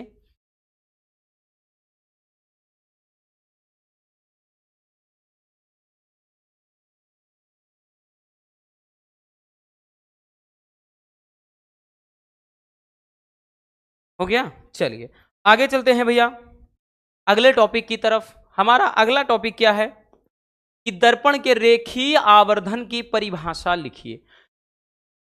रेखीय आवर्धन किसे कहते हैं? देखिए रेखीय आवर्धन आपके दर्पण में भी है, लेंस में भी है, ठीक है भाई। दर्पण में है तो वहां दर्पण शब्द प्रयोग कर लेना है, लेंस में है तो लेंस प्रयोग कर लेना है। रेखीय आवर्धन किसे कहते हैं? तो भैया दर्पण द्वारा बने किसी वस्तु के प्रतिबिंब की लंबाई तथा वस्तु की लंबाई के अनुपात को आवर्धन क्षमता मतलब रेखीय आवर्धन कहते हैं। इसे एम से दर्शाते हैं। जैसे मान लेते हैं भैया यहां पर क्या है, ये दर्पण है, इसके सामने भैया यहां पर कोई वस्तु रखी है, तो भैया इससे चलने वाली प्रकाश किरणें ऐसे जा रही हैं, और दूसरा है भैया जो प्रकाशिक केंद्र से होकर जा रही है ऐसे निकल जा, ठीक है भैया, मतलब इसी से वापस आ जाएगी फिर से, ठीक। अगर हम देखें तो यहां प्रतिबिंब बन रहा है और ये वस्तु है, तो जितना प्रतिबिंब की लंबाई होगी उस और ये वस्तु की लंबाई होगी ओ, इसका अनुपात ही कहलाता है रेखीय आवर्धन। क्या कहलाता है भैया? रेखीय आवर्धन कहलाता है। तो यहां पर हम लिखेंगे कि रेखीय आवर्धन बराबर क्या होता है भैया? प्रतिबिंब की लंबाई, प्रतिबिंब की लंबाई, प्रतिबिंब की लंबाई और भाई वस्तु की लंबाई, ठीक है, वस्तु की लंबाई के अनुपात को ही रेखीय आवर्धन कहते हैं। अर्थात हम यूं कह सकते हैं भैया ये m बराबर क्या हो जाएगा? I/O हो जाएगा। तो यही आपका मेन फार्मूला हो जाता है। अब इसको कई तरीके से लिखते हैं, ये भी फार्मूला होता है, या फिर एक चीज और, चूंकि m बराबर भैया m बराबर -v/u भी होता है, ठीक है, दर्पण के लिए m बराबर -v/u भी होता है।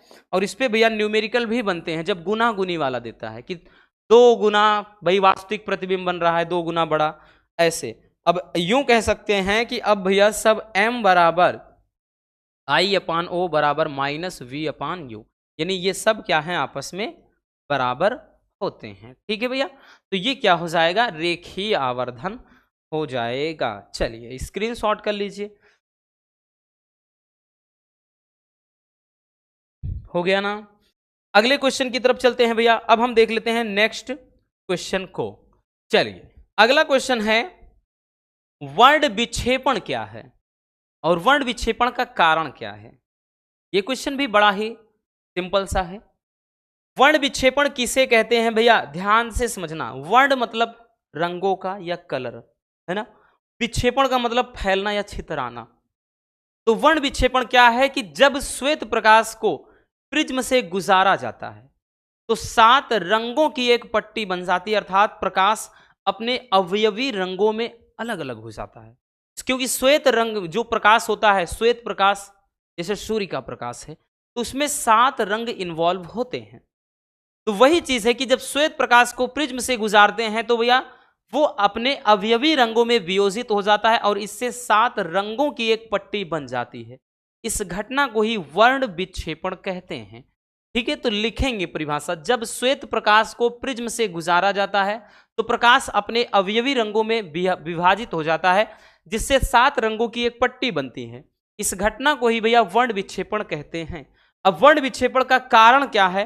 तो प्रिज्म के पदार्थ का अपवर्तनांक भिन्न भिन्न रंगों के लिए भिन्न भिन्न होता है, जिसके कारण वर्ण विक्षेपण की घटना होती है। मतलब यूं कह सकते हैं कि भैया पदार्थ का अपवर्तनांक ही वर्ण विक्षेपण का कारण होता है। हर एक पदार्थ का अपवर्तनांक अलग अलग, भाई हीरे का अलग है, जल का अलग है, कांच का अलग है, तो सब का अपवर्तनांक भैया क्या मतलब वायु का अलग है, तो अलग अलग होता है। इसी के कारण वर्ण विक्षेपण की घटना होती है, ठीक है। जैसे भाई एक जैसे प्रिज्म है, ठीक, और प्रिज्म से हमने क्या किया? श्वेत प्रकाश को गुजारा। यहां से मान लेते हैं भैया कि जैसे क्या है, श्वेत प्रकाश को गुजारा जा रहा है। अब गुजरने के बाद मान लेते हैं भैया ये क्या है?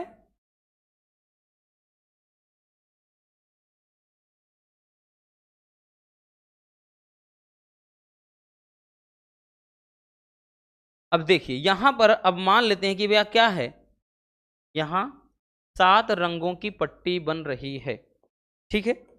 तो जैसे यहां पर अगर देखें तो भैया 7 रंगों की पट्टी बन रही है, ये श्वेत प्रकाश है, ठीक, ये मान लेते हैं सोर्स है, लाइट सोर्स। श्वेत प्रकाश को जब प्रिज्म से ये गुजारा जा रहा है तो 7 रंगों की पट्टी बन रही है, जिसमें भैया सबसे नीचे क्या होता है, वायलेट यानी बैंगनी या जामुनी, फिर मतलब इंडिगो ये मतलब जामुनी होता है, नीचे बैंगनी फिर जामुनी, फिर उसके बाद बी यानी ब्लू, नीला। 1 मिनट, ये शायद सही से कलर नहीं दिख, ले लेते हैं हम। देखिए सबसे नीचे वी होता है, फिर आई इंडिगो जामुनी, फिर बी ब्लू नीला, फिर उसके बाद जी ग्रीन यानी हरा, फिर उसके बाद वाई येलो पीला, फिर उसके बाद ओ और मतलब और ये ऑरेंज होता है नारंगी, फिर उसके बाद रेड लाल। तो भैया यही क्या है, 7 रंगों की एक जो पट्टी बन रही है, ठीक है, ये 7 रंगों की यहाँ एक पट्टी बनती है, वही भाई क्या ये घटना ही कहलाती है वर्ण विक्षेपण। और रंगों का जो क्रम होता है, रंगों का क्रम याद रखना, क्योंकि बहुविकल्पी में बहुत पूछता है भैया, क्या होता है रंगों का क्रम, विबग्योर, विबग्योर, ठीक है। तो विबग्योर ये रंगों का क्रम होता है, ठीक, जिसको हिंदी में कहते हैं बैजनी हपी नाला, क्योंकि वैलेट मतलब क्या है बैगनी, इंडिगो जामुनी, ब्लू नीला, फिर ग्रीन हरा, फिर पीला है, फिर उसके बाद नारंगी, फिर लाल, जिसमें सबसे ज्यादा वर्ण विक्षेपण भैया बैंगनी का होता है, ठीक है। इसी कारण आकाश का नीला मतलब दिखाई पड़ता है, नीले रंग का, ठीक है। और सबसे कम जो विचलित होता है भैया वो लाल होता है, ठीक, बट लाल का तरंग दैर्ध्य सबसे अधिक होता है, बैंगनी का सबसे कम होता है, ठीक है। स्क्रीनशॉट कर लीजिए, हो गया ना। चलिए आगे चलते हैं अगले क्वेश्चन की तरफ। हमारा नेक्स्ट क्वेश्चन क्या है, नेक्स्ट क्वेश्चन है कि वर्ण विक्षेपण क्षमता से क्या तात्पर्य है। यह भी बड़ा इंपॉर्टेंट क्वेश्चन है कि वर्ण विक्षेपण क्षमता किसे कहते हैं।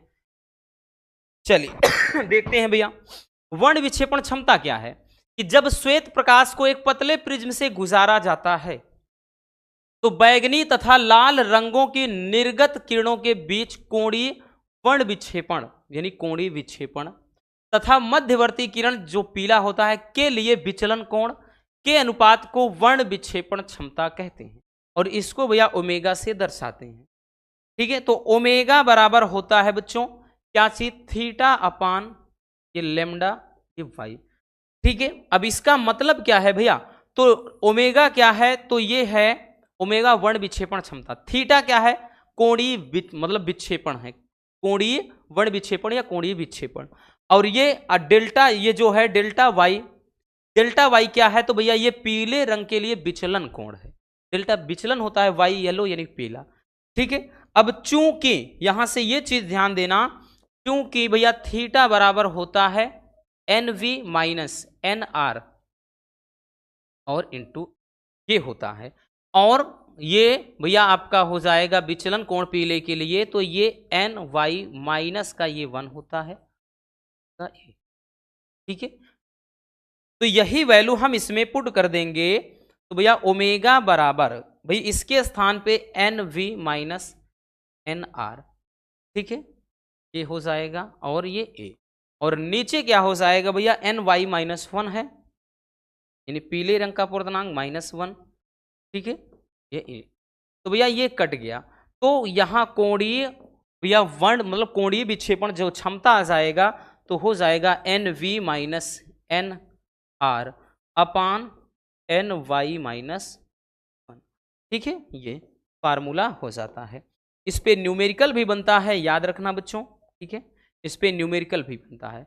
एन वी क्या है भाई, ये जो एन वी है एन आर है और उसके बाद एन वाई है, ये है क्या, तो अगर हम बात कर लें तो ये क्या है, तो एन वी जो होता है तो भैया बैंगनी रंग का अपूर्णांक, बैंगनी के लिए अपूर्णांक, बैंगनी के लिए अपूर्णांक, ये क्या है भैया लाल रंग के लिए अपूर्णांक, ये क्या है पीले रंग के लिए अपूर्णांक, ठीक है, इनको भैया अच्छे से समझ लेना। चलिए तो समझ में आ गया कि वर्ण विक्षेपण क्षमता किसे कहते हैं। अगर यहीं पर केवल कोणीय वर्ण विक्षेपण कहता है या कोणीय विक्षेपण, तो भैया क्या होता है कि बैगनी रंग के लिए और लाल रंग के बीच, मतलब बैगनी और लाल रंग की किरणों के बीच का जो भैया कोण बनता है वो होता है कोणीय वर्ण विक्षेपण। चलिए जल्दी से स्क्रीनशॉट कर लीजिए।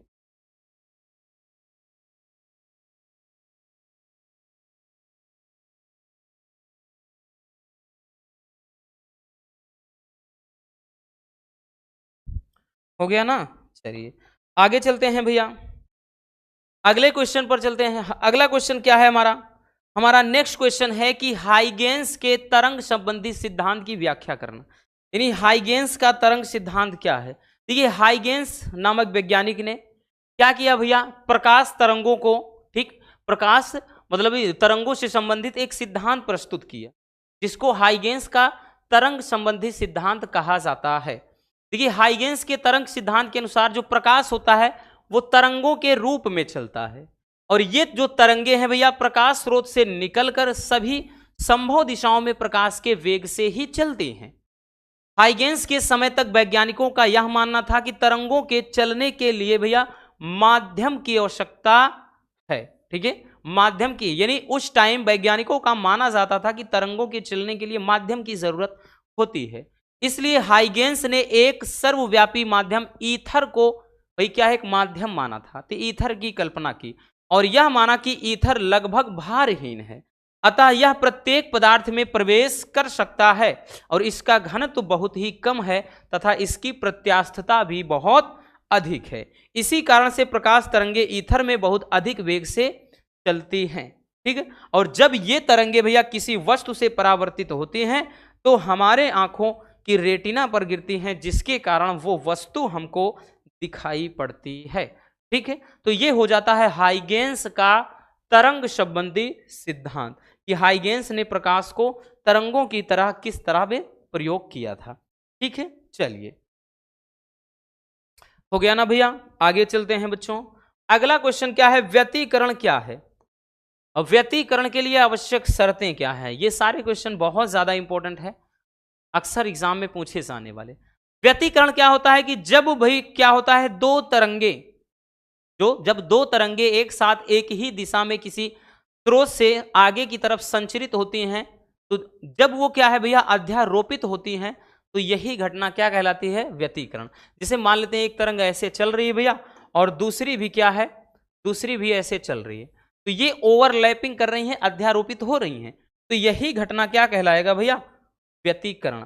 अब व्यतिकरण के लिए बच्चों आवश्यक शर्तें क्या है, अर्थात व्यतिकरण की घटना कब होगी, इसके लिए कौन कौन सी कंडीशंस अप्लाई होनी चाहिए। पहला, दोनों प्रकाश स्रोत कला संबद्ध होने चाहिए, मतलब उनके बीच कलांतर कांस्टेंट होना चाहिए, नियत होना चाहिए। दूसरा है दोनों तरंगों की आवृत्तियां अथवा तरंग दैर्ध्य के मान भी क्या होने चाहिए, बराबर होने चाहिए। तीसरा भैया कि व्यतिकरण के लिए दोनों तरंगों के आयाम बराबर होने चाहिए, ठीक है। और अगला है कि प्रकाश स्रोतों के बीच की दूरी बहुत कम होनी चाहिए, यानी प्रकाश स्रोत पास पास होने चाहिए, ठीक। नेक्स्ट है कि प्रकाश स्रोत संकीर्ण होना चाहिए, यानी बहुत पतला होना चाहिए, नैरो होना चाहिए, ठीक है। तो ये अगर इतनी सारी भाई शर्तों को लागू करता है तब जाकर के व्यतिकरण की घटना होगी, अदरवाइज नहीं होगी, ठीक है। चलिए आगे चलते हैं भैया नेक्स्ट क्वेश्चन पर। अगला क्वेश्चन क्या है बच्चों, अगला क्वेश्चन है कि प्रकाश के विवर्तन से क्या तात्पर्य है, विवर्तन क्या है और विवर्तन के लिए भी आवश्यक शर्त बताना है। देखिए विवर्तन घटना क्या होती है, विवर्तन का मतलब ही होता है कि मतलब तीक्ष्ण किनारों से प्रकाश का मुड़ जाना। देखिए जैसे मान लेते हैं कि कोई एक अवरोध है या रोधक, मान लेते हैं ये छिद्र है और यहां पर भैया कोई ये प्रकाश स्रोत है, क्या है, जैसे प्रकाश स्रोत है, अब प्रकाश की किरणें जैसे इस पे चल रही हैं, तो जब ये क्या है भैया किनारों पर पड़ती हैं तो ये आंशिक रूप से मुड़ जाती हैं, क्या है भैया, आंशिक रूप से मुड़ जाती हैं, ठीक। तो ये जो मुड़ने की घटना होती है यही घटना कहलाती है व्यतिकरण, क्या कहलाती है, सॉरी विवर्तन कहलाती है, ठीक। तो विवर्तन की परिभाषा क्या लिखेंगे कि जब प्रकाश की किरणें किसी पतली स्लिट अथवा हमने बताया ना छिद्र अथवा कोई मतलब अवरोध, ठीक है, तो स्लिट अथवा किसी तीक्ष्ण अवरोध पर पड़ती हैं तो वह स्लिट अथवा अवरोध के किनारों पर आंशिक रूप से मुड़ जाती हैं। भी आपने घटना देखा, ठीक है। तो इस घटना को ही भैया प्रकाश का विवर्तन कहते हैं। विवर्तन के लिए बच्चों आवश्यक शर्तें कौन कौन सी हैं? पहली शर्त है कि विवर्तन के लिए स्लिट अथवा अवरोध का आकार प्रकाश की तरंग दैर्ध्य की कोटि का होना चाहिए। ठीक है भाई, यही इसकी शर्त है। मतलब इसकी शर्त में यही है कि विवर्तन के लिए भैया जो स्लिट अथवा जो रेखा छिद्र होता है, जिसे अवरोध भी कह लें, इसका जो है भाई, इसकी जो कोटि है वो तरंग दैर्ध्य की कोटि के लगभग बराबर होना चाहिए। ठीक है, लगभग क्या, बराबर ही होना चाहिए, तभी जाकर के विवर्तन की घटना होगी। चलिए जल्दी से स्क्रीनशॉट इसको भी कर लीजिए।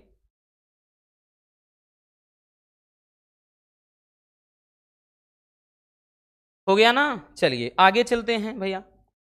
अगला क्वेश्चन क्या है? अगला क्वेश्चन है कि प्रकाश वैद्युत उत्सर्जन अथवा प्रकाश वैद्युत प्रभाव क्या है? यह क्वेश्चन भी काफी इंपॉर्टेंट है भैया, पूछा जाने वाला क्वेश्चन है। प्रकाश वैद्युत उत्सर्जन क्या होता है? जब किसी धातु की सतह पर एक निश्चित आवृत्ति से अधिक आवृत्ति की प्रकाश किरणों को डाला जाता है तो धातु की सतह से इलेक्ट्रॉन का उत्सर्जन होने लगता है। इस घटना को ही प्रकाश विद्युत उत्सर्जन अथवा प्रकाश वैद्युत प्रभाव कहते हैं। जैसे समझिए भैया, फिगर के माध्यम से मान लेते हैं, जैसे कोई धातु की सतह है, ये क्या है, कोई धातु की सतह है। जब इस पर क्या होता है कि जैसे किसी एक निश्चित आवृत्ति का कोई प्रकाश इस पर आपतित हो रहा है, और आपतित होने के बाद भैया क्या हो जाता है, इस धातु की सतह, क्योंकि धातु की सतह गर्म होगी, गर्म होने के बाद ही भैया जो ये ऊर्जा भाई ये फोटान के रूप में चलता है, जिसकी ऊर्जा E बराबर h न्यू होती है। जब इस पर आपतित होता है तो धातु की सतह पर जैसे ही आपतित होता है, इससे इलेक्ट्रॉनों का उत्सर्जन शुरू हो जाता है। ठीक है, इलेक्ट्रॉनों का क्या हो जाता है, ये उत्सर्जन होने लगता है। तो ये जो घटना होती है, प्रकाश इलेक्ट्रॉन का उत्सर्जन होने की जो घटना कहलाती है, वही है प्रकाश वैद्युत उत्सर्जन या प्रकाश वैद्युत प्रभाव। देखा होगा आपने गर्मी के टाइम में रेल की पटरियों को, देखिए भाई, जब सनलाइट अर्थात जब सूर्य का प्रकाश क्या होता है, आपतित होता है, तो ऐसा लगता है कि आग की लपटें निकल रही हैं, क्योंकि धातु गर्म होगा, उसके बीच जो भाई इलेक्ट्रॉन होते हैं वो क्या है, एक दूसरे से भाई टकराने लगते हैं। तो इससे क्या होता है, इलेक्ट्रॉनों का उत्सर्जन शुरू हो जाता है। तब जाकर के भैया ये घटना क्या कहलाती है, प्रकाश वैद्युत उत्सर्जन। चलिए देख लिया भैया, चलिए आगे चलते हैं, अगले क्वेश्चन की तरफ चलते हैं। हमारा नेक्स्ट क्वेश्चन क्या है? अगला क्वेश्चन है भैया कि प्रयुक्त प्रतीकों को समझाते हुए आइंस्टीन का प्रकाश वैद्युत समीकरण लिखना है। कि आइंस्टीन का प्रकाश वैद्युत समीकरण लिखना है। आइंस्टीन का प्रकाश वैद्युत समीकरण क्या होता है बच्चों? समीकरण होता है half M V maximum square बराबर क्या होता है बच्चों, H nu minus H nu naught, अर्थात या फिर हम एच कॉमन ले लें तो न्यू माइनस न्यू नॉट। ये प्रकाश क्या, आइंस्टीन का प्रकाश वैद्युत समीकरण होता है। क्या होता है भैया? आइंस्टीन का प्रकाश वैद्युत समीकरण होता है। इसका डेरिवेशन वगैरह सब चीज बताया ही गया है। ठीक है, तो अगर हम देखें सब चीज का भैया मतलब m क्या है, फिर उसके बाद ये v मैक्सिमम क्या है, h क्या है भैया, न्यू क्या है और न्यू नॉट क्या है। ठीक, अब देखिए अगर हम बात करें m क्या है, तो m होता है भाई कण का द्रव्यमान, तो ये द्रव्यमान को बताएगा। v मैक्सिमम क्या है, तो अधिकतम वेग है, इलेक्ट्रॉन का अधिकतम वेग, ये अधिकतम वेग को बताएगा। ठीक है, h क्या है, प्लांक नियतांक है। क्या है भैया? प्लांक नियतांक है, प्लांक नियतांक। न्यू क्या है भैया, तो न्यू है ये फोटान की आवृत्ति, फोटान की आवृत्ति है। ठीक है, न्यू नॉट क्या है, तो देहली आवृत्ति इसको बोलते हैं। क्या बोलते हैं भैया? देहली आवृत्ति, देहली आवृत्ति कहा जाता है। तो ये सैंबल के साथ इनको याद रखना बेहद जरूरी है। चलिए स्क्रीनशॉट कर लीजिए भैया।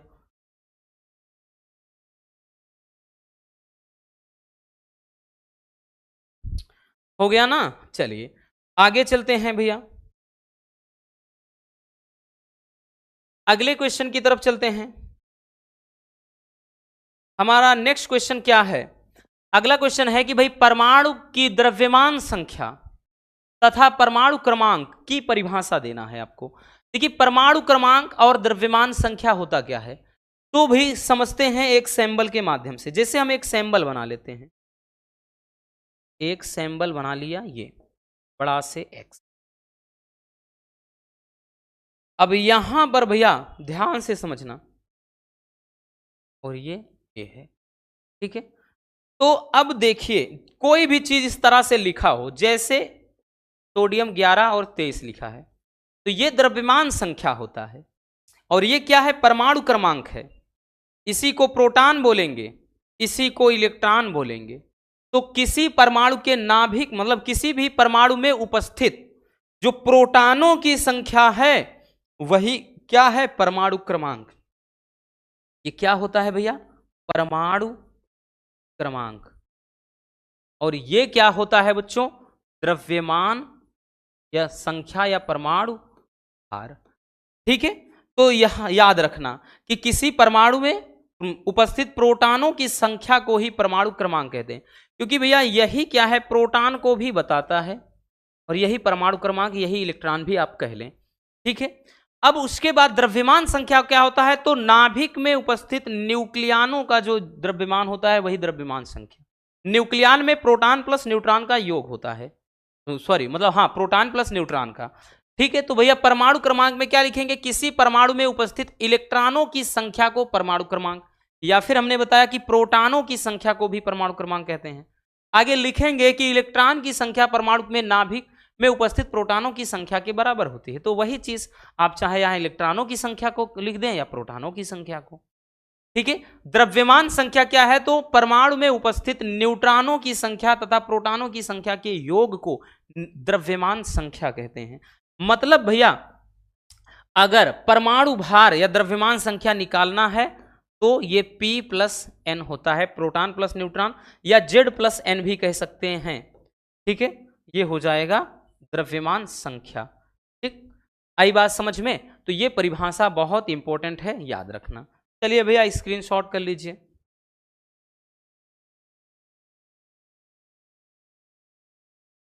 चलिए आगे देखते हैं। अगला है समस्थानिक। क्या है भैया? समस्थानिक समभारिक तथा सम न्यूट्रॉनिक को उदाहरण सहित समझाना है।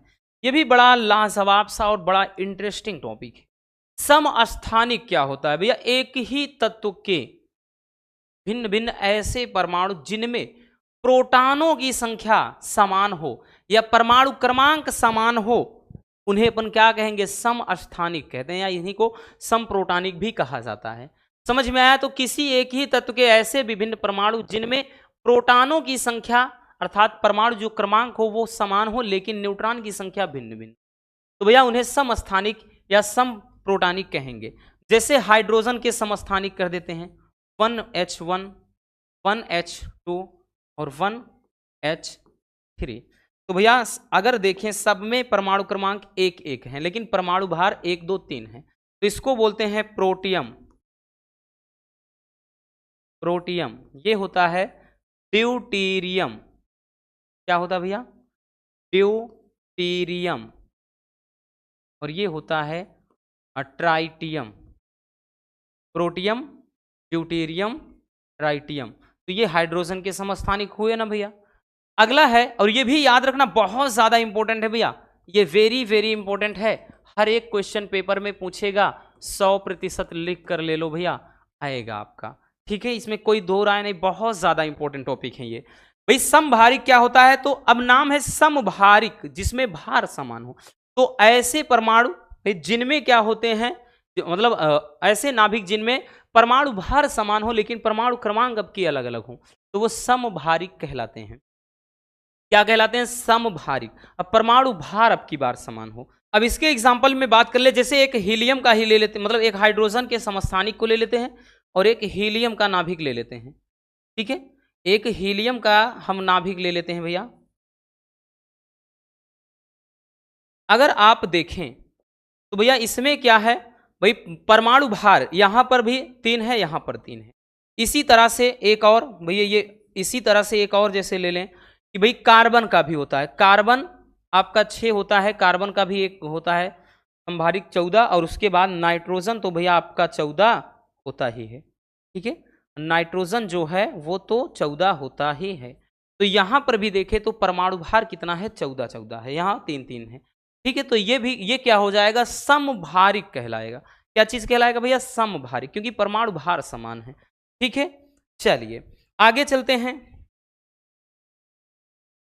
आगे आ जाते हैं अब सम न्यूट्रॉनिक। क्या है, सम न्यूट्रॉनिक क्या है, तो भैया नाम से ही जाहिर हो रहा है सम न्यूट्रॉनिक। तो ऐसे नाभिक जिनमें न्यूट्रॉनों की संख्या समान हो वो सम न्यूट्रॉनिक कहलाएंगे। ठीक है, तो यहां पर भैया क्या हो, न्यूट्रॉनों की संख्या समान हो। जैसे अगर बात कर लें बच्चों, जैसे एक ले लेते हैं लिथियम 3, और ये कितना होता है 7, उसके बाद बेरिलियम 4 और ये 8। तो अगर यहां पर देखें न्यूट्रॉन्स कितने होंगे, इनमें भैया न्यूट्रॉन की संख्या कैसे निकलती है, तो भैया न्यूट्रॉन की संख्या निकलती कैसे, तो भैया 7 में से 3 घटाएंगे 4, 8 में से 4 घटाएंगे 4, तो न्यूट्रॉन कितना आया 4, तो ये सम न्यूट्रॉनिक हो गया। इसी तरह से जैसे एक और एग्जांपल लेना चाहें भैया, तो भैया जैसे सोडियम 11 हो गया, परमाणु भार 23 होता है। मैग्नीशियम 12 होता है भैया, परमाणु भार कितना होता है, 24 होता है। तो अगर यहां पर देखें तो इनमें भी तो भैया न्यूट्रॉन समान है, तो भैया परमाणु भार में परमाणु क्रमांक घटाते हैं तो न्यूट्रॉन निकलता है। तो 23 में से 11 घटाएंगे तो भैया ये 12 हो जाएगा, यहां पर 24 में से 12 घटाएंगे तो 12 हो जाएगा। तो ये क्या कहलाएंगे, आपके सम न्यूट्रॉनिक। ठीक है ना, चलिए चलते हैं आगे भैया, जल्दी पहले स्क्रीनशॉट कर लीजिए।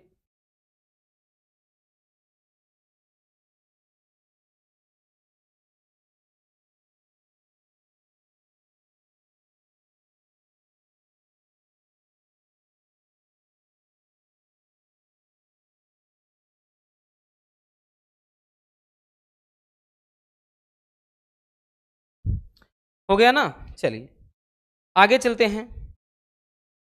आगे देखते हैं भैया नाभिकीय विखंडन क्या है। नाभिकीय विखंडन है क्या है, उदाहरण सहित समझाना है। नाभिकीय विखंडन किसे कहते हैं, देखिए नाभिकीय विखंडन और नाभिकीय संलयन इस चैप्टर के बहुत ज्यादा इंपॉर्टेंट क्वेश्चन है। 1 मिनट भाई, थोड़ा पानी पी लेते हैं।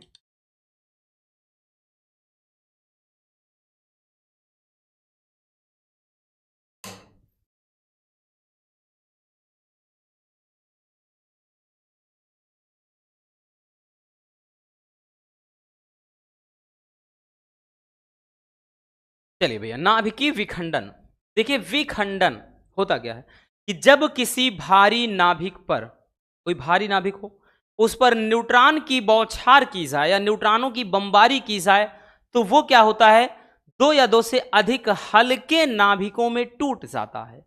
इस घटना को ही क्या कहते हैं, नाभिकीय विखंडन कहते हैं। आई बात समझ में, सिंपल सा भी है कि जब किसी भारी नाभिक पर न्यूट्रॉन की बौछार या बमबारी की जाती है तो वह 2 या 2 से अधिक हल्के नाभिकों में, छोटे छोटे नाभिकों में टूट जाता है। इस घटना को ही नाभिकीय विखंडन कहते हैं। और ये वेरी वेरी इंपॉर्टेंट है भैया, और 100% पूछा जाने वाला टॉपिक है, याद रखना। ठीक, तो देखिए नाभिकीय विखंडन के जैसे एग्जाम्पल, जैसे मान लेते हैं कि भैया एक यूरेनियम का नाभिक है, यूरेनियम 92 235, इस पे भैया हम क्या कर लेते हैं, और एक न्यूट्रॉन की बौछार करते हैं। ठीक है, न्यूट्रॉनों की बमबारी करते हैं, बौछार करते हैं। तो ये भाई जैसे मान लेते हैं कि बेरियम के हल्के नाभिक में टूट गया एक और 144, और प्लस जाकर के भैया ये क्रिप्टॉन के एक हल्के नाभिक में 36 और ये 89 में टूट जा रहा है। ठीक है, अब उसके बाद यहां पर भैया ये 3 आपके जो बचते हैं, ठीक है, न्यूट्रॉन हो जाएंगे और प्लस अपार ऊर्जा निकलती है। ठीक, ये घटना ही क्या कहलाती है भैया, नाभिकीय विखंडन। ठीक है, नाभिकीय विखंडन। तो ये यूरेनियम का क्या है, एक भारी नाभिक है यूरेनियम, और यहां पर भैया ये न्यूट्रॉन की बौछार की जा रही है बच्चों, और यहां ये बेरियम के नाभिक में टूट रहा है, और ये भैया क्रिप्टॉन के, ठीक है, और यहां अपार ऊर्जा निकल रही है। तो ये घटना क्या कहलाएगी? इस घटना को कहेंगे नाभिकीय विखंडन। क्या कहेंगे भैया? नाभिकीय विखंडन कहेंगे। आई बात समझ में? तो जब किसी भारी नाभिक पर मतलब क्या होता है, न्यूट्रॉन की बौछार की जाती है तो दो या दो से अधिक हल्के नाभिकों में टूट जाता है। इस घटना को ही नाभिकीय विखंडन कहते हैं। स्क्रीनशॉट कर लीजिए।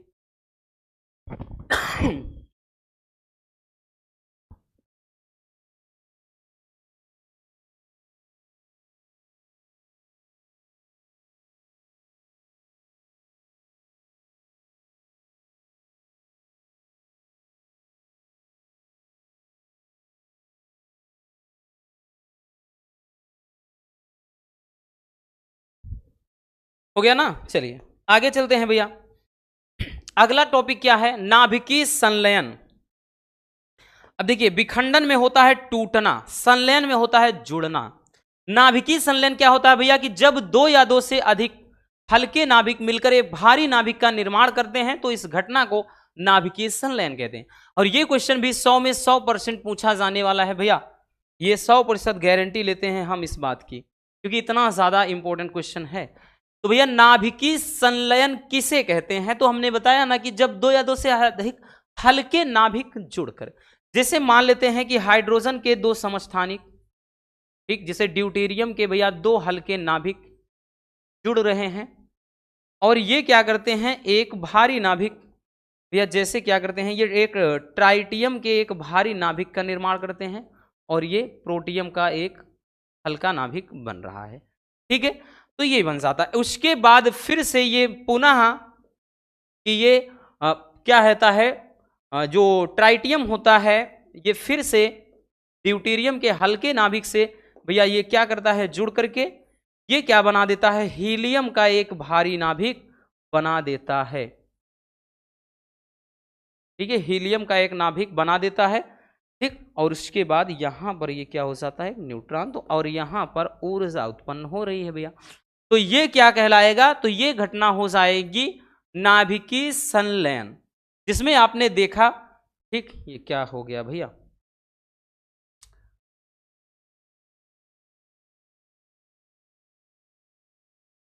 यहां पर क्या है भैया, हाइड्रोजन के दो हल्के नाभिक पहले मिल रहे हैं। ठीक है, तो हाइड्रोजन के दो यहां पर नाभिक हैं, तो ये क्या है भाई, ड्यूटेरियम के हल्के नाभिक मिल करके, ये ड्यूटेरियम के नाभिक हैं। ठीक, और ये मिल करके क्या है भैया, क्या है, ट्राइटियम का नाभिक बना रहे हैं। किसका? ये ट्राइटियम का नाभिक बना रहे हैं। और जब ये फिर से भाई हाइड्रोजन के समस्थानिक से ड्यूटेरियम से क्रिया करता है तो ये हीलियम का नाभिक बन रहा है, हीलियम। और ये घटना होती कहां है, तो नाभिकीय संलयन की जो घटना होती है भैया सूर्य में होती है, याद रखना। तो पूछता है कि कोई एक प्राकृतिक उदाहरण दीजिए, तो सूर्य नाभिकीय संलयन पर आधारित है।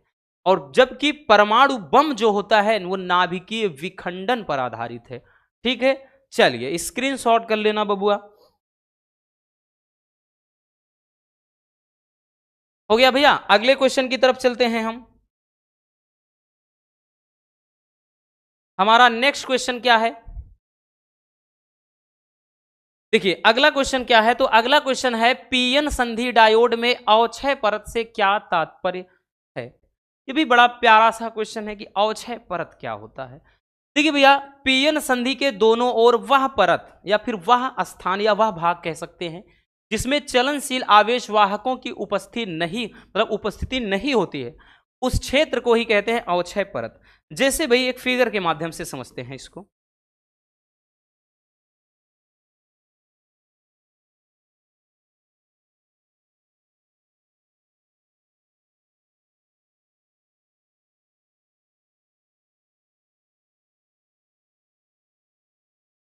देखिए अब जैसे ये पर भैया ये क्या है, मान लेते हैं कि ये क्या है भैया, पी क्षेत्र है और ये क्या है, एन क्षेत्र है। ठीक, पी क्षेत्र में भैया आवेश मतलब पी क्षेत्र में क्या होता है, बहुसंख्यक कोटर होता है, एन क्षेत्र में इलेक्ट्रॉन होता है। तो भैया जैसे अब ये कोटर होते हैं तो ये इधर पीएन संधि की तरफ भागते हैं और इलेक्ट्रॉन भी पीएन संधि की तरफ भागते हैं। तो यही जो भाग है इसी को बोलते हैं पीएन जंक्शन अर्थात पीएन संधि कहते हैं। तो इस वाले क्षेत्र में इतना जो भाग आपको दिख रहा है, इतना भाग भैया ये यहां से यहां तक भाग जो होता है, इसमें जो चलनशील आवेश वाहक होते हैं ये आकर के निष्क्रिय हो जाते हैं, अपने अस्तित्व खो देते हैं। ठीक है, तो इस वाले भाग को ही क्या कहा जाता है, इस वाले भाग को ही कहते हैं अवक्षय परत। क्या कहते हैं भैया, अवक्षय परत कहते हैं। तो भैया क्या हो, हमने बताया ना कि जैसे भाई क्या बताया कि पीएन संधि डायोड के दोनों तरफ भाई वह क्षेत्र जहां पर चलनशील आवेश वाहकों की उपस्थिति क्या होती है भैया, नहीं होती है। क्योंकि इसमें हमने बताया ना पी में कोटर होगा, ये प्रमुख मतलब अल्पसंख्यक इलेक्ट्रॉन होता है इसमें, जबकि क्या होता है, बहुसंख्यक इलेक्ट्रॉन होता है, अल्पसंख्यक कोटर होते हैं। ठीक है, ये चीज।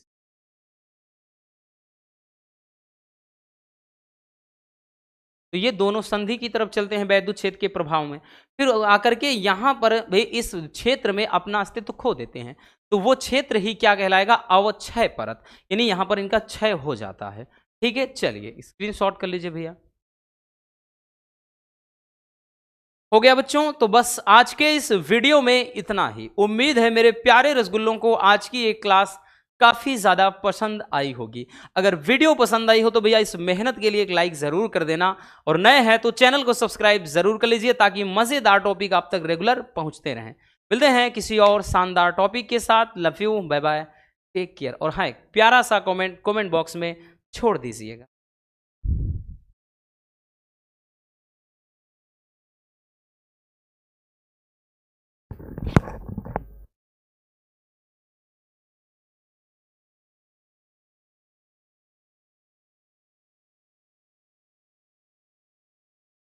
हो गया बच्चों, चलिए नेक्स्ट टॉपिक की तरफ चलते हैं भैया। हमारा अगला टॉपिक क्या है, अगला क्वेश्चन है कि नाभिकीय बल किसे कहते हैं और इसकी विशेषताएं लिखना है आपको। नाभिकीय बल होता क्या है, ध्यान से समझना भैया, बड़ा ही लाजवाब सा ये भी टॉपिक है। ठीक, जैसे भैया मान लेते हैं कि कोई ये नाभिक है और नाभिक के अंदर जो एक सूक्ष्म सघन क्षेत्र होता है, जिस ठीक मतलब ये परमाणु है, परमाणु के अंदर ये सूक्ष्म जो सघन क्षेत्र होता है इसी को नाभिक बोलते हैं, जिसमें प्रोटॉन प्लस न्यूट्रॉन होते हैं, है ना। यही भाग क्या कहलाता है, नाभिक कहलाता है। क्या कहलाता भैया, नाभिक कहलाता है। तो नाभिकीय बल क्या होता है, तो भैया किसी परमाणु के नाभिक में उपस्थित वह बल या नाभिक में लगने वाला वह बल जो क्या करता है भाई, प्रोटॉन प्लस न्यूट्रॉन, जिसके योग को न्यूक्लियन कहते हैं। ठीक है, जो प्रोटॉन प्लस न्यूट्रॉन को बांधे रखता है, मतलब बांध कर रखता है बच्चों, वो क्या कहलाएगा भैया, मतलब उस बल को ही कहते हैं नाभिकीय बल। आई बात समझ में। हमने क्या बताया कि किसी परमाणु के नाभिक में उपस्थित वह बल जो प्रोटॉनों और न्यूट्रॉनों को बांधे रखता है, उस बल को ही कहते हैं नाभिकीय बल। ठीक है, तो परिभाषा, किसी परमाणु के नाभिक में उपस्थित वह बल जो प्रोटॉनों तथा न्यूट्रॉनों को बांधे रखता है उसे नाभिकीय बल कहते हैं। अब देखेंगे नाभिकीय बल की विशेषताएं। नाभिकीय बल की विशेषताएं क्या है भैया, पहला, ये बल अत्यंत तीव्र आकर्षण बल होते हैं। ये तीव्र आकर्षण बल होते हैं, तभी तो भैया एक दूसरे को बांधे रखते हैं। इन बलों की तीव्रता बहुत अधिक होती है। ठीक, यही कारण है ये सघन क्षेत्र होता है। अगला है कि ये बल विद्युत बल नहीं होते हैं, और नेक्स्ट है कि ये बल आवेश पर निर्भर नहीं रहते हैं। ठीक है, तो ये हो जाएगा भैया नाभिकीय बल के मतलब बल की विशेषताएं। ठीक है, चलिए जल्दी से इसको भी स्क्रीनशॉट कर लीजिए भैया। हो गया ना, चलिए आगे चलते हैं। अगला टॉपिक, नेक्स्ट टॉपिक हमारा क्या है, आइंस्टीन का द्रव्यमान ऊर्जा समीकरण लिखिए। ठीक है, ये भी कभी कभार आ जाता है कि आइंस्टीन का द्रव्यमान ऊर्जा समीकरण क्या होता है। तो आइंस्टीन के अनुसार भैया सभी पदार्थों में उनके द्रव्यमान के कारण भी ऊर्जा होती है। आइंस्टीन ने यह बताया कि इस भाई अगर बात की इस ब्रह्मांड में प्रत्येक कण में उसके द्रव्यमान के कारण भी ऊर्जा होती है। और इस ऊर्जा को व्यक्त करने के लिए इन्होंने एक समीकरण दिया जिसको आइंस्टीन का समीकरण कहा जाता है। ये समीकरण है भैया E बराबर mc²। क्या है बच्चों? E बराबर mc², यही समीकरण है। जहां पर अगर हम बात कर लें E क्या है, M क्या है, C क्या है, तो भैया E क्या है, तो E ऊर्जा को बताएगा, ठीक है। M क्या है, कण का द्रव्यमान, और भैया C क्या है, प्रकाश की चाल या प्रकाश का वेग, प्रकाश की चाल है, ठीक है। चलिए स्क्रीनशॉट कर लीजिए। हो गया भैया। तो बस आज के इस वीडियो में इतना ही। उम्मीद है कि ये टॉपिक आपको अच्छे से समझ में आ गए होंगे। अगर वीडियो पसंद आई हो तो भैया इस मेहनत के लिए एक लाइक जरूर कर देना बच्चों, और नए हैं तो चैनल को सब्सक्राइब जरूर कर लीजिए ताकि मजेदार टॉपिक आप तक रेगुलर पहुंचते रहें। मिलते हैं किसी और शानदार टॉपिक के साथ। Love you, bye bye, take care. और हाँ, एक प्यारा सा कमेंट बॉक्स में छोड़ दीजिएगा।